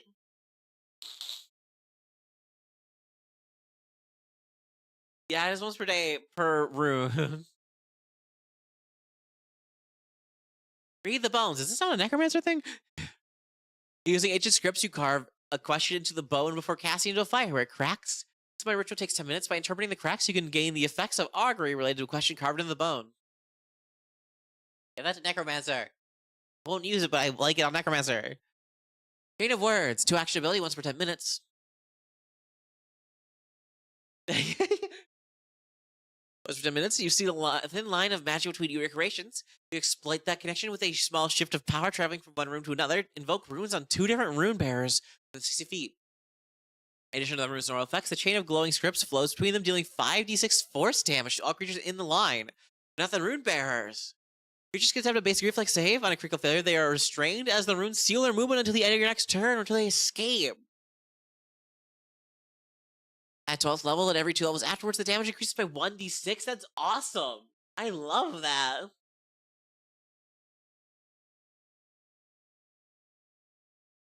Because like, if I'm using it with my homies, they're already gonna have runes on them, so I just gotta exploit them. Hey, you cute Gabo, you better be keeping hydrated, not wrecking your voice. Don't worry, E-Rock, I'm doing great. I'm doing fine. Did fucking did Lucy send you? I'll fight her.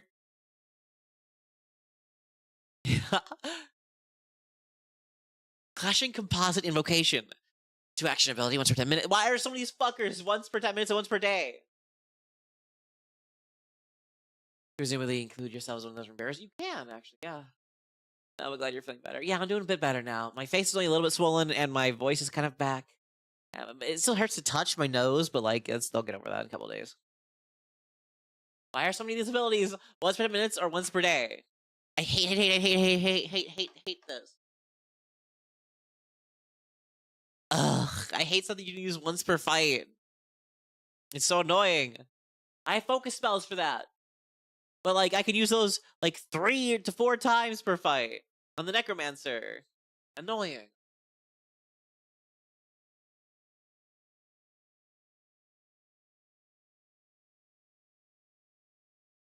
As you invoke runes from the separate traditions of magic, their diametrically opposed effects repel each other in destructive backlash.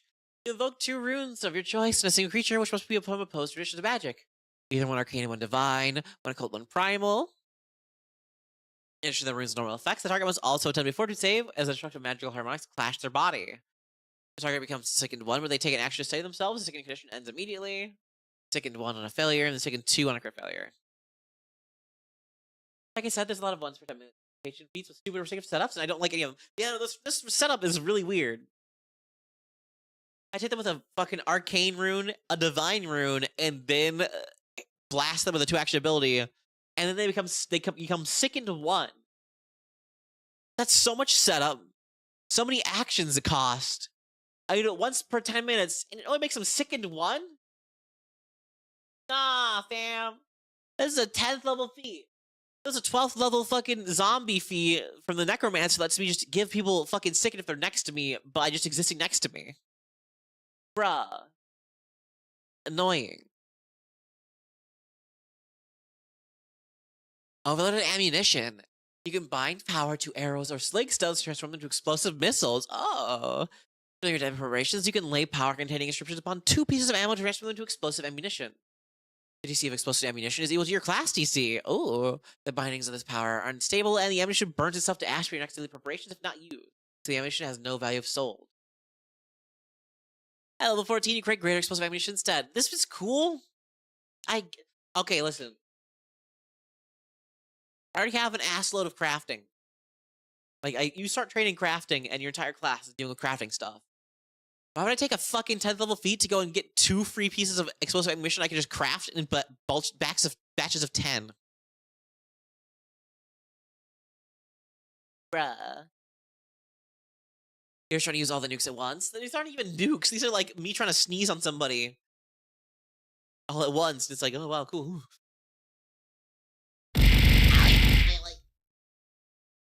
Lamau, baby damage. You suck. Kinda bad. I have to pass out now. Have a good rest of the stream, PB. I'll thank you for stopping by. Ultra Perf. Hope you have a wonderful. Oh, hope you have a wonderful night. Dream of goblins tonight. I thank you for the head pat. Astral Component Invocation. 2 actions, once per 10 minutes. Fucking God damn it. Okay, invoking runes from 2 schools of magic that both manipulate a tangible realm of thought, cause a wave of mental interference and stagger your foes. You invoke 2 runes of your choice of a single creature. One must be arcane and one must be occult. Issue the rune's normal effects. Creature also will saving throw becomes stupefied 1 until the start of your next turn, stupefied 2 until your next turn, 1 minute, or stupefied 3 until 1 minute.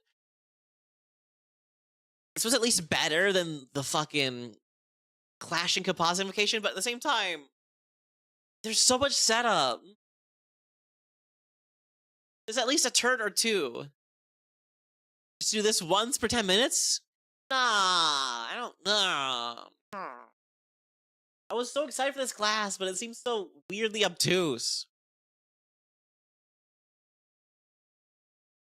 Picture Rune stretches over even greater distances. You add 30 feet to the range of any ramification abilities, typically increasing the range from 30 to 60 feet. Expanded Glossary. You memorize more runes than your craft? You add 2 runes to your runic repertoire. That's just boring. It's effective, but boring. Dance of Bloody Ink. 3 actions. Okay, am I getting somewhere? As you lash out, your weapon is your brush, wounding, forming words of power in your target's flesh. You invoke a rune on a melee weapon you are wielding and strike with a weapon. On a hit, you can step and strike again with the same weapon. If the second strike hits, you trace a rune onto the target of the strike. Both attacks count to your multiple attack penalty, but don't increase your penalty to the abate all your attacks. That's cool! That's awesome! It doesn't have a fucking cooldown to it. It's just your entire turn is invoking a rune, beating a man, and then stepping, and then beating the man again, and then tracing a rune onto them. That shit is fucking... That's like a 4 action thingy compressed into 3 actions, 2 wappies with no mappies. That's just fire. That's just fire. Why do the other ones kind of suck?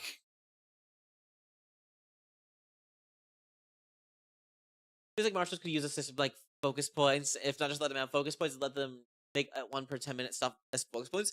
And you see the thing, like, champions, monks, and rangers already have focus points. They already cast focus spells. I don't know anything about Pathfinder, but I trust you. Aw, thank you.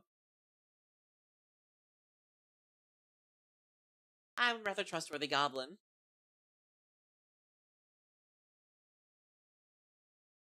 Like, there's already martial focus spells that exist out there. Like, they just give shit like that. Yeah, define the canvas. Another once per 10 minutes to action ability. Motherfucker! Stop it!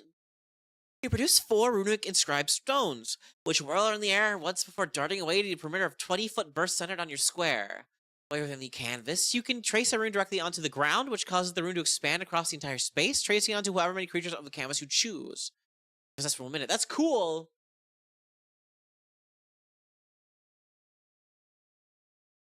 That's cool!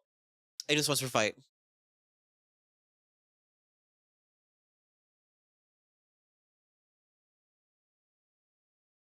It's actually pretty good, though. I actually like this one. I feel like this one actually warrants the fucking 10 minutes, actually. Like, every other one so far has been like, meh. But like, this one actually get it. I get it.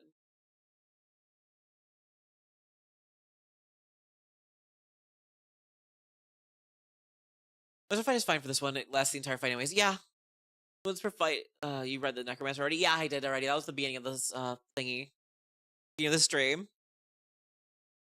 Energy looks cool as hell. I'll get to that in just a second. Let's move on. I like Define the Canvas, actually. Dance of Bloody Ink and Define the Canvas are cool. Hedgegate. 2 actions, once per minute. You hold a rune in your heart and strike the earth, causing 2 standing stones to rise nearby, your chosen rune carved upon their surfaces and blaze in the air above them. Okay. The stones each appear in an occupied 5-foot space within 30 feet of you and within 50 feet of each other. When you raise the Hedgegate, choose 1 rune that can be drawn onto a creature covered in the stones. Do your ally make a successful ranged strike using a physical ammunition and that attack passes through the Hedgegate, the ammo gains that rune in flight and automatically traces onto the target. Hedgegate lasts for a minute. That's actually kind of fucking cool. Oh yeah, no, Paizo's really fucking good at naming shit. I'm gonna go back real quick so Yamamari can see my favorite feat ever. For the Necromancer. Has stuff like Bony Barrage, Bone Burst, Zombie Horde, all that stuff. Where is it? Where is it? Where is it? Where is it? Flesh Tsunami! Flesh Tsunami is the coolest motherfucking thing I've ever heard in my goddamn life.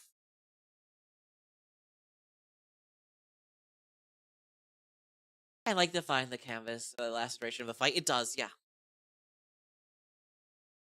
Henji's kind of cool. Although it is niche, because it depends on what setup your party is. I think I prefer to find the canvas over Henji. Yes.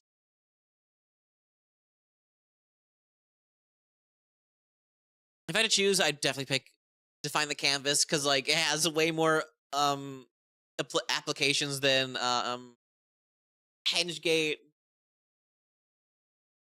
And they're the same level. Because like I'm a melee class for the most part. Like I'm a martial. I should probably be, if I'm into melee stuff, I'm probably gonna be in the middle of everybody anyways. Necromancer is really awesome. I love the Necromancer class that the playtest we discussed earlier today. It is so fucking cool and so flavorful and so awesome and so like it's not just powerful, like it's strong, but like it's balanced and it's really cool.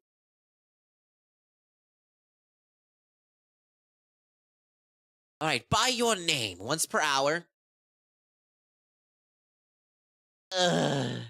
Once per hour is a single action. If you know the target's name, moment or inspiration, you understand the target perfectly, allowing you to craft a rune that draws effects to the target by their very name.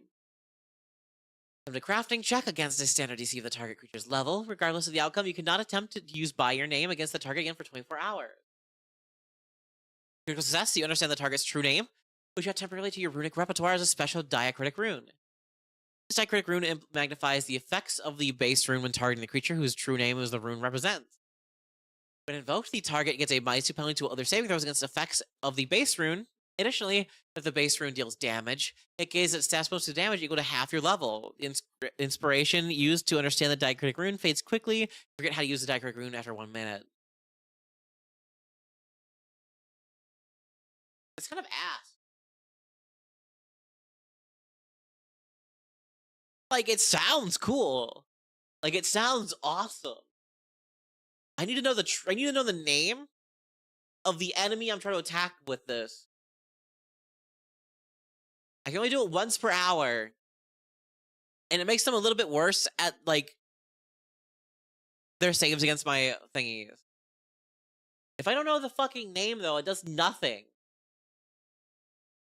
Like, if I only know the code name, that's Skrunkle Dinkus, then it does nothing.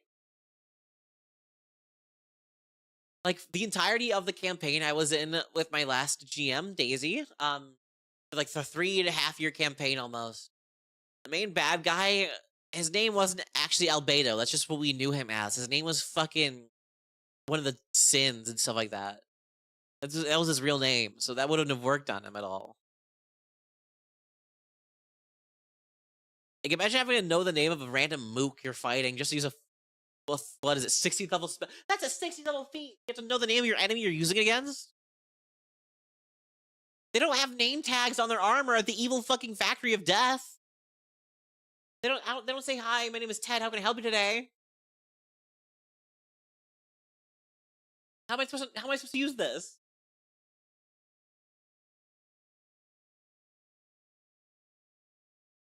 I'm pretty sure there was a feat earlier that helped you, like, know true names of something, question mark? Or was it?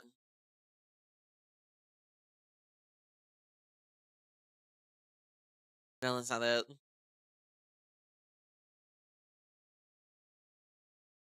Yeah, like, imagine if I'm fighting a dog or, like, a wolf or something like that. They don't get names.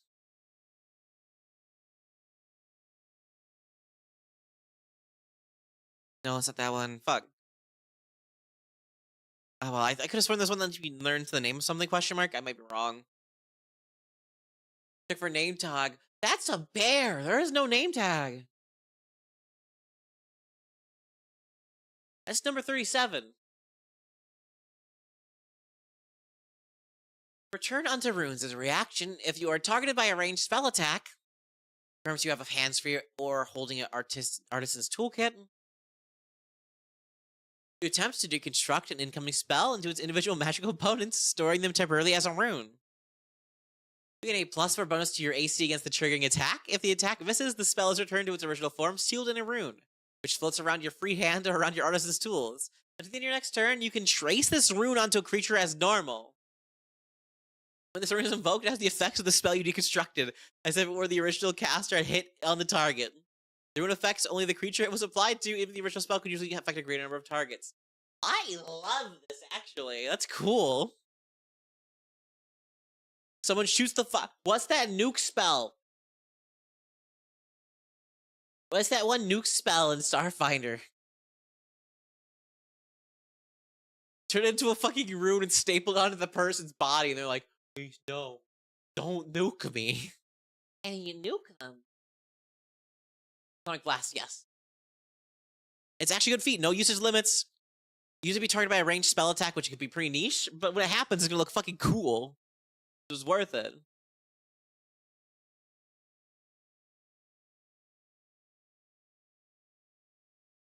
Alright, Annihilating Composite Invocation once per hour. Ugh, I'm so tired, bro. A tradition of magic holds sway over 2 of the 4 essences that make up all of creation. And so by invoking runes from each tradition at once, you can pull off the 4 corners of the magic to unravel anything. You invoke 4 runes of your choice on a single creature, which must be made from each tradition of magic. In addition to the rune's normal effects, the target must also succeed a basic fortitude saving throw or take 10d4 force damage as destructive magical harmonics clash in the body. If it reduces your HP by this damage or by the damage of any other runes involved, the creature's body is torn apart into glowing script that describes the creature as the smallest detail, leaving no remains but leaving their gear unharmed as the letters fade. This is cool as shit. Thematically. Mechanically, this is so fucking tight. Like the time limit you have to do this all. You need to invoke 4 runes on a single creature that are all from a different tradition of magic. You can do it once per hour. You gotta fucking quick, because these runes, remember, when you trace a rune onto on somebody, it only lasts in the end of your next turn. So you gotta be fucking fast. You have 2 turns to pull this off. I'm just gonna start retracing runes. But I hope they don't run away from you as you a bunch of you fucking put like 3 of them onto somebody. You better hope they don't run too far away from you where you can't fucking invoke it and also trace it onto somebody from range. But yeah, no, all these invocation feats seem to suck. Just from like a purely...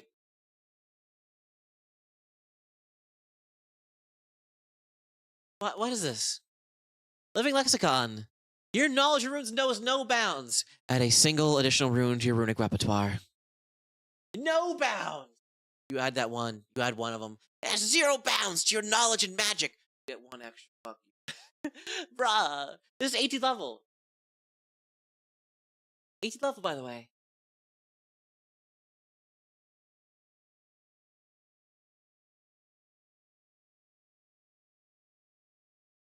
Ooh.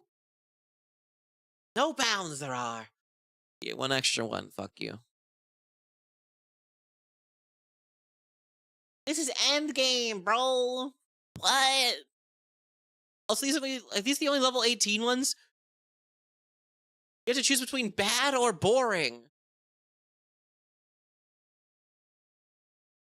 Why?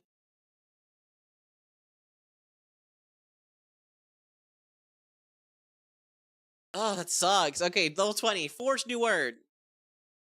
At the pinnacle of your art, you have forged a new great rune of power. A new ideal expression of or utterance to be added to the craft. You create a rune and add it to your runic repertoire. Name the rune. This rune has the effects of any one spell that is common, or which you have otherwise access to, of 4th rank or lower, and it costs no more than 2 actions to cast. It has the unique trait and magical trait of your choosing, and its usage matches the target of the base spell. For instance, the spell would target a creature that can be drawn on a creature.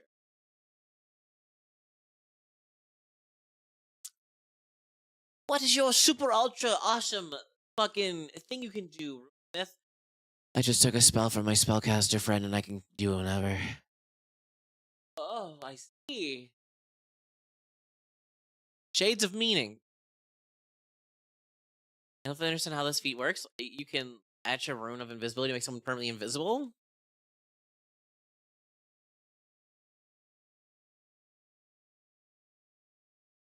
I think? Or do you have to invoke the rune to make them invisible? I think you have to invoke it. I think it has no passive. You just have to invoke it.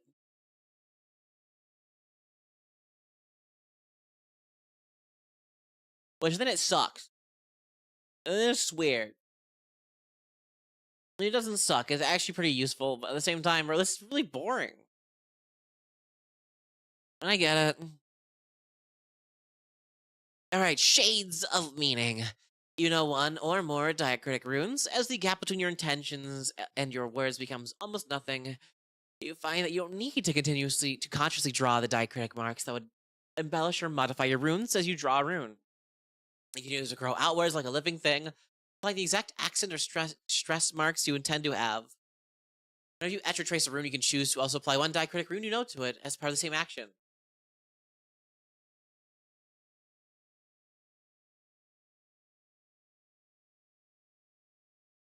I think there's a skill feat that's a rare skill feat that lets you invoke true name or know true name, something like that. It came out in what's it called? Dark Archive.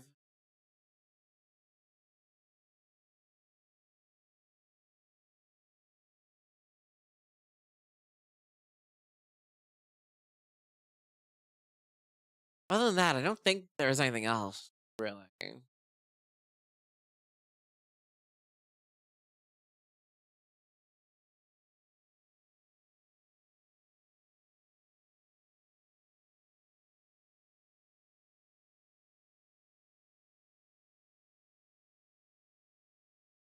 I don't know. I thought it was like one true name thing.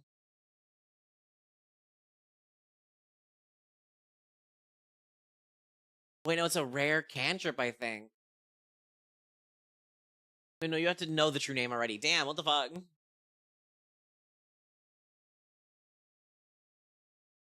I'm very excited to be a Runesmith.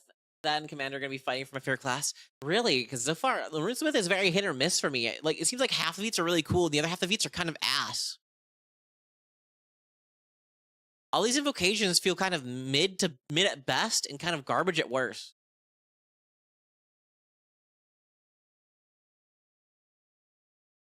I don't know, there's a lot of weird shit involved with it.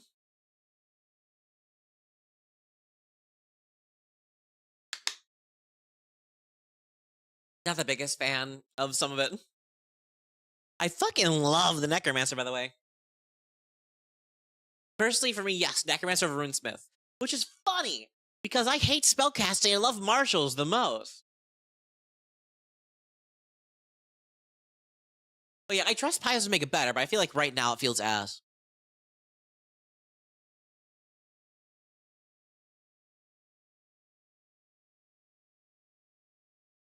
Like, the Necromancer, this is the first for me. I'm picking the spellcast over the martial for my favorite thing from the playtest.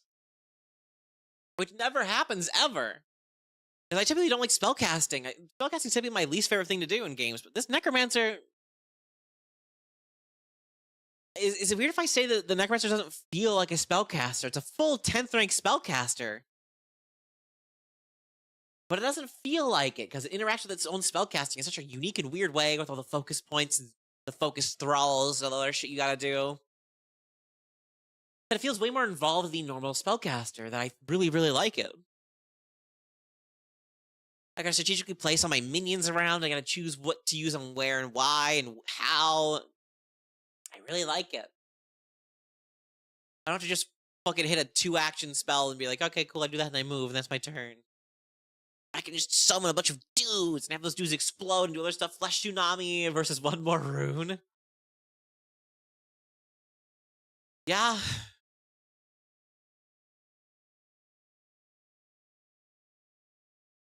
No. By your name versus Flesh Tsunami, because they're both 16th level. So it's like Flesh Tsunami, cool, awesome, amazing control feat with awesome effects to it. Versus once per hour, one action, if I know the enemy's name, if they even have one, then they become worse at saving throws against my rune. As soon as you can learn a true name is maybe a day, which does nothing but comment. No, for real. Like it's by your name. It's so cool thematically, but mechanically cannot work unless I'm exclusively fighting named goons that have their name tags on them, or I'm only fighting very important public figures where their names are like known, because it has to be a name. It can't just be a title. What's my favorite class of Pathfinder 2E? Ugh. That's a hard one. There's 29 of them. Yeah, Return unto Runes is awesome. Actually. I like the 14th level ones. I love Dance of Bloody Ink and Define the Canvas. Hengate is neat, but I feel like it's just the worst version of Define the Canvas. But my favorite class, that's hard. I love the Monk. The Monk is very versatile, very cool, very fun. You can play defensive, offensive, can play a mix of both, can use spells, can not use spells, depending on what you want. Very versatile what you can do with it. Kinesis is also really cool. Kinesis is very versatile. You can choose tank, you can choose not tank, you can choose offense, you can use healing, you can do whatever you want. Mix and match up to six. Start with 1 or 2, moving up to 6 different elements you can mess around with. I can do so many different things. It's very, like, just depending on what you want to do, it can be very, like, versatile and stuff like that. I love that. Exemplar is really cool. You're a demigod, martial character. So many cool thematic and awesome things to do with that. Also very versatile. What you can decide to pick up. You want your epithets to be as well as your icons to be. You know, Necromancer seems fucking slappy as is. The damage on where is it? The damage on the bone spear needs to be lessened in my open onion. Where is it? Bone spear. Bone spear. Okay, so the damage is 1d6. Scaling with 1d8. Scales up by 2d8 every single rank. Which is a maximum of 19 d8s.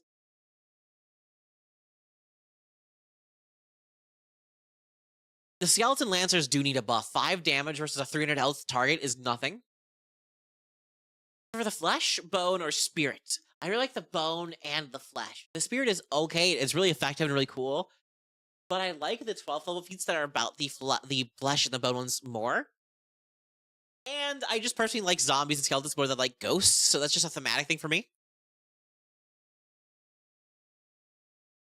It's an attack roll against, it's a 15-foot line attack roll though.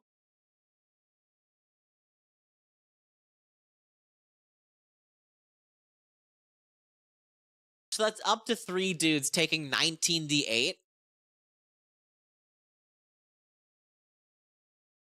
It really depends. Yeah, because bones is fast, and flesh is chunky, and those are just very appealing to me. Both of those. I love chunky. I love fast. But yeah, there's so many, like, the fucked up, like, instant body horror grabbing onto somebody is so mean. Like, dead weight is so goofy. I love it.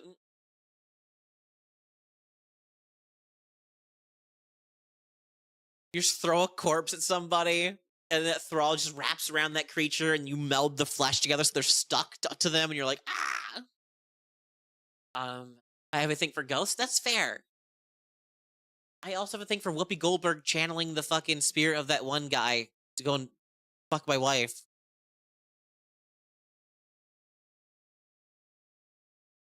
Oh yeah, the corpse armor is also good. The fucking synthetic muscle netting you put on yourself as the glorpy body is so fucking cool.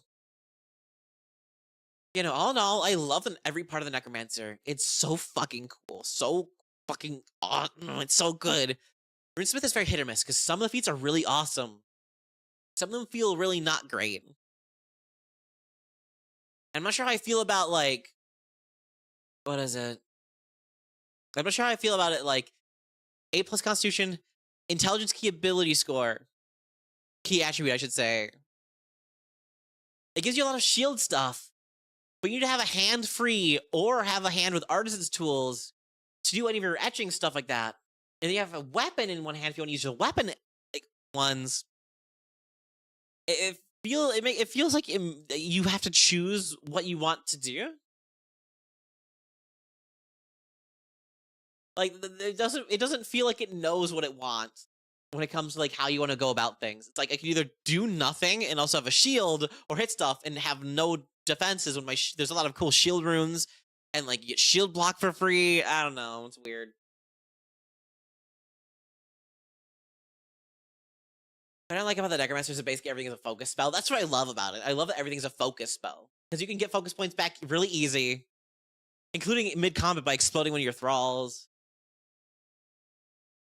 I need a bunch of Gish stuff, but I think it actually makes them good Gish. That is true. I wish that, like, what is it called? I wish the level 18 feat. I'm trying to figure out the name. I don't remember the name.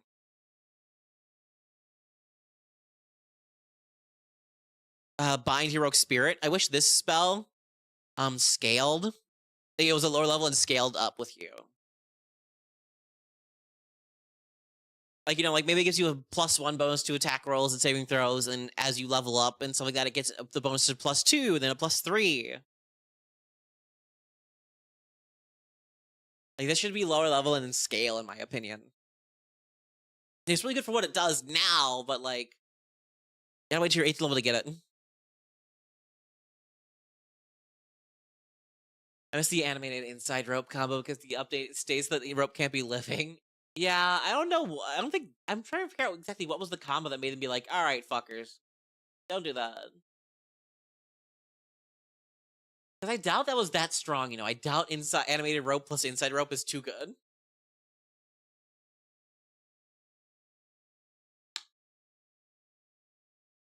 '18 also has the goop aura. Yeah, it has the sticky icky.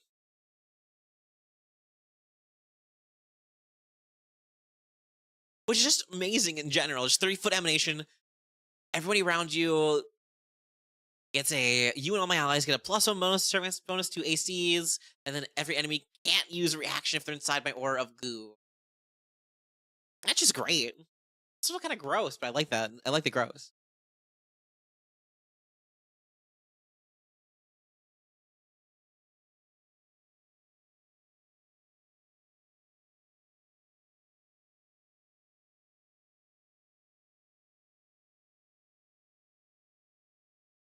Like, all in all, I fucking love the Necromancer. I love everything about it. It's so good. It's so cool.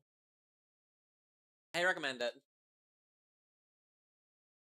I could use a little bit of a touch up here or there. I agree. But compared to the Runesmith, I think it's in a fine state.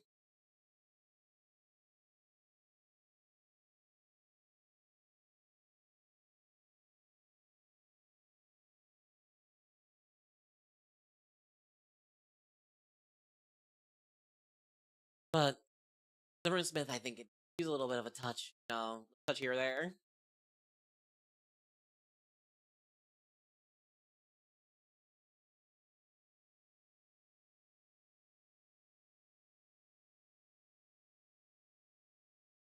The girl turn, but arguably could demoralize an entire enemy force.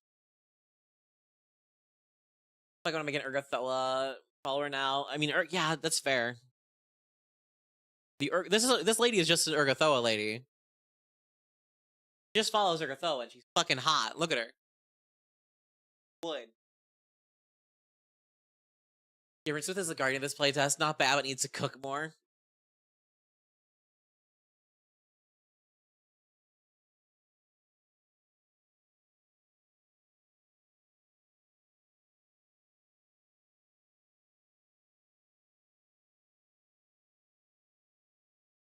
Ack ads. Oh, I'm sorry.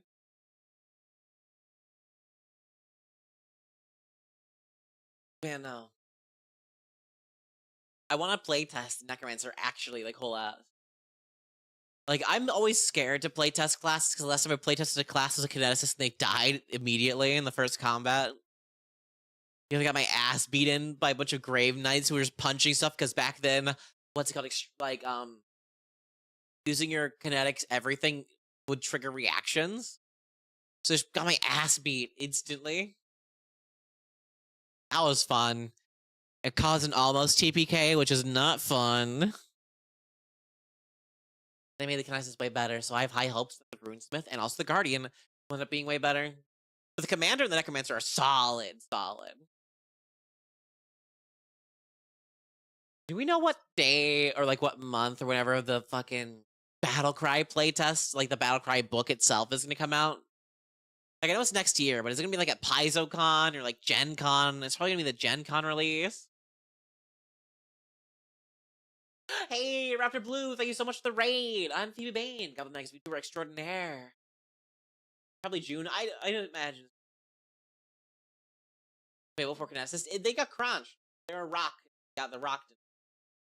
IRC, they said summer. Ooh, okay. That's good to know. Thank you so much, Shauna Cranky fans, for the follow. I like that name. Coming in after finishing Veilguard and wanting to playtest. Well, unfortunately for you, Raptor Blue, I just finished it up. Just finished going over everything. I was actually about to end stream and raid someone else. And my final thoughts on it, though. Love the Necromancer. It's so good, so cool. Thank you for the headbat. I highly recommend the Necromancer for anyone who wants to play it. It is the Minion Master that I've always wanted to have. It is so fun, so interactive, so involved with Spellcaster. Almost minimum damage. And then the Runesmith is okay. The Runesmith could definitely use more time in the kiln. It has some issues that I have with a lot of things. It has a lot of feats that are once per hour or once per 10 minutes that are kind of okay, I guess. Thank you, DR Gash, for the follow. No, not that you must stream for at least another hour till he twitched the. Ow! Don't spray me. Yeah, no, the Runesmith definitely needs more time in the oven. The Runesmith, it just feels weird. Like, some of its feats are amazing and really cool. The rune etching itself is really awesome. I like how you can etch runes with stuff and invoke them and things like that. But half the feats feel very, like, imagine if, like, half the feats on any class was, like, a 2-action thingy that you can do once per, like, 10 minutes / once per hour that requires at least 2 to 3 turns of setup to do firsthand, and the effect is mid at best. That's what a lot of these feats feel like. But they have some awesome feats in between, and you're like, oh, this is cool, this is really nice. Every other one, you're like, So, like, that just needs a little bit more time cooking. Some feedback to get back to Paizo. If you ever play it yourself, I recommend doing so and then actually giving your feedback to Paizo, because they can use all the feedback that you need. I feel like Necromancer is a really good place, though. They need a little touch-ups here and there, but other than that, perfect in every way. But for now, we're going to raid into one of my community members. They are currently streaming a Pathfinder game, so I feel like it's a really good, perfect time to go raid into them. Once again, I want to thank you guys all for stopping by and listening to my rants about stuff. If you haven't already, you can join my Discord. I linked it right there in chat. It's full of tabletop nerds and other fun stuff if you ever want to learn when I'm doing my next streams or videos. Just want to talk about tabletop games on one of my many channels about them.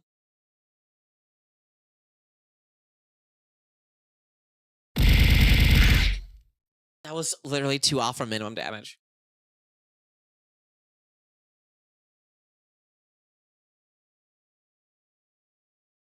See you later, everybody. Also, our raid message is going to be in chat. We get Bited Stinky GM. So be sure to copy that and then put it back in there. Man, that was 1 off of maximum damage. There you go. Rude. Yeah, thank you guys again. I'll see you all next time. Bye.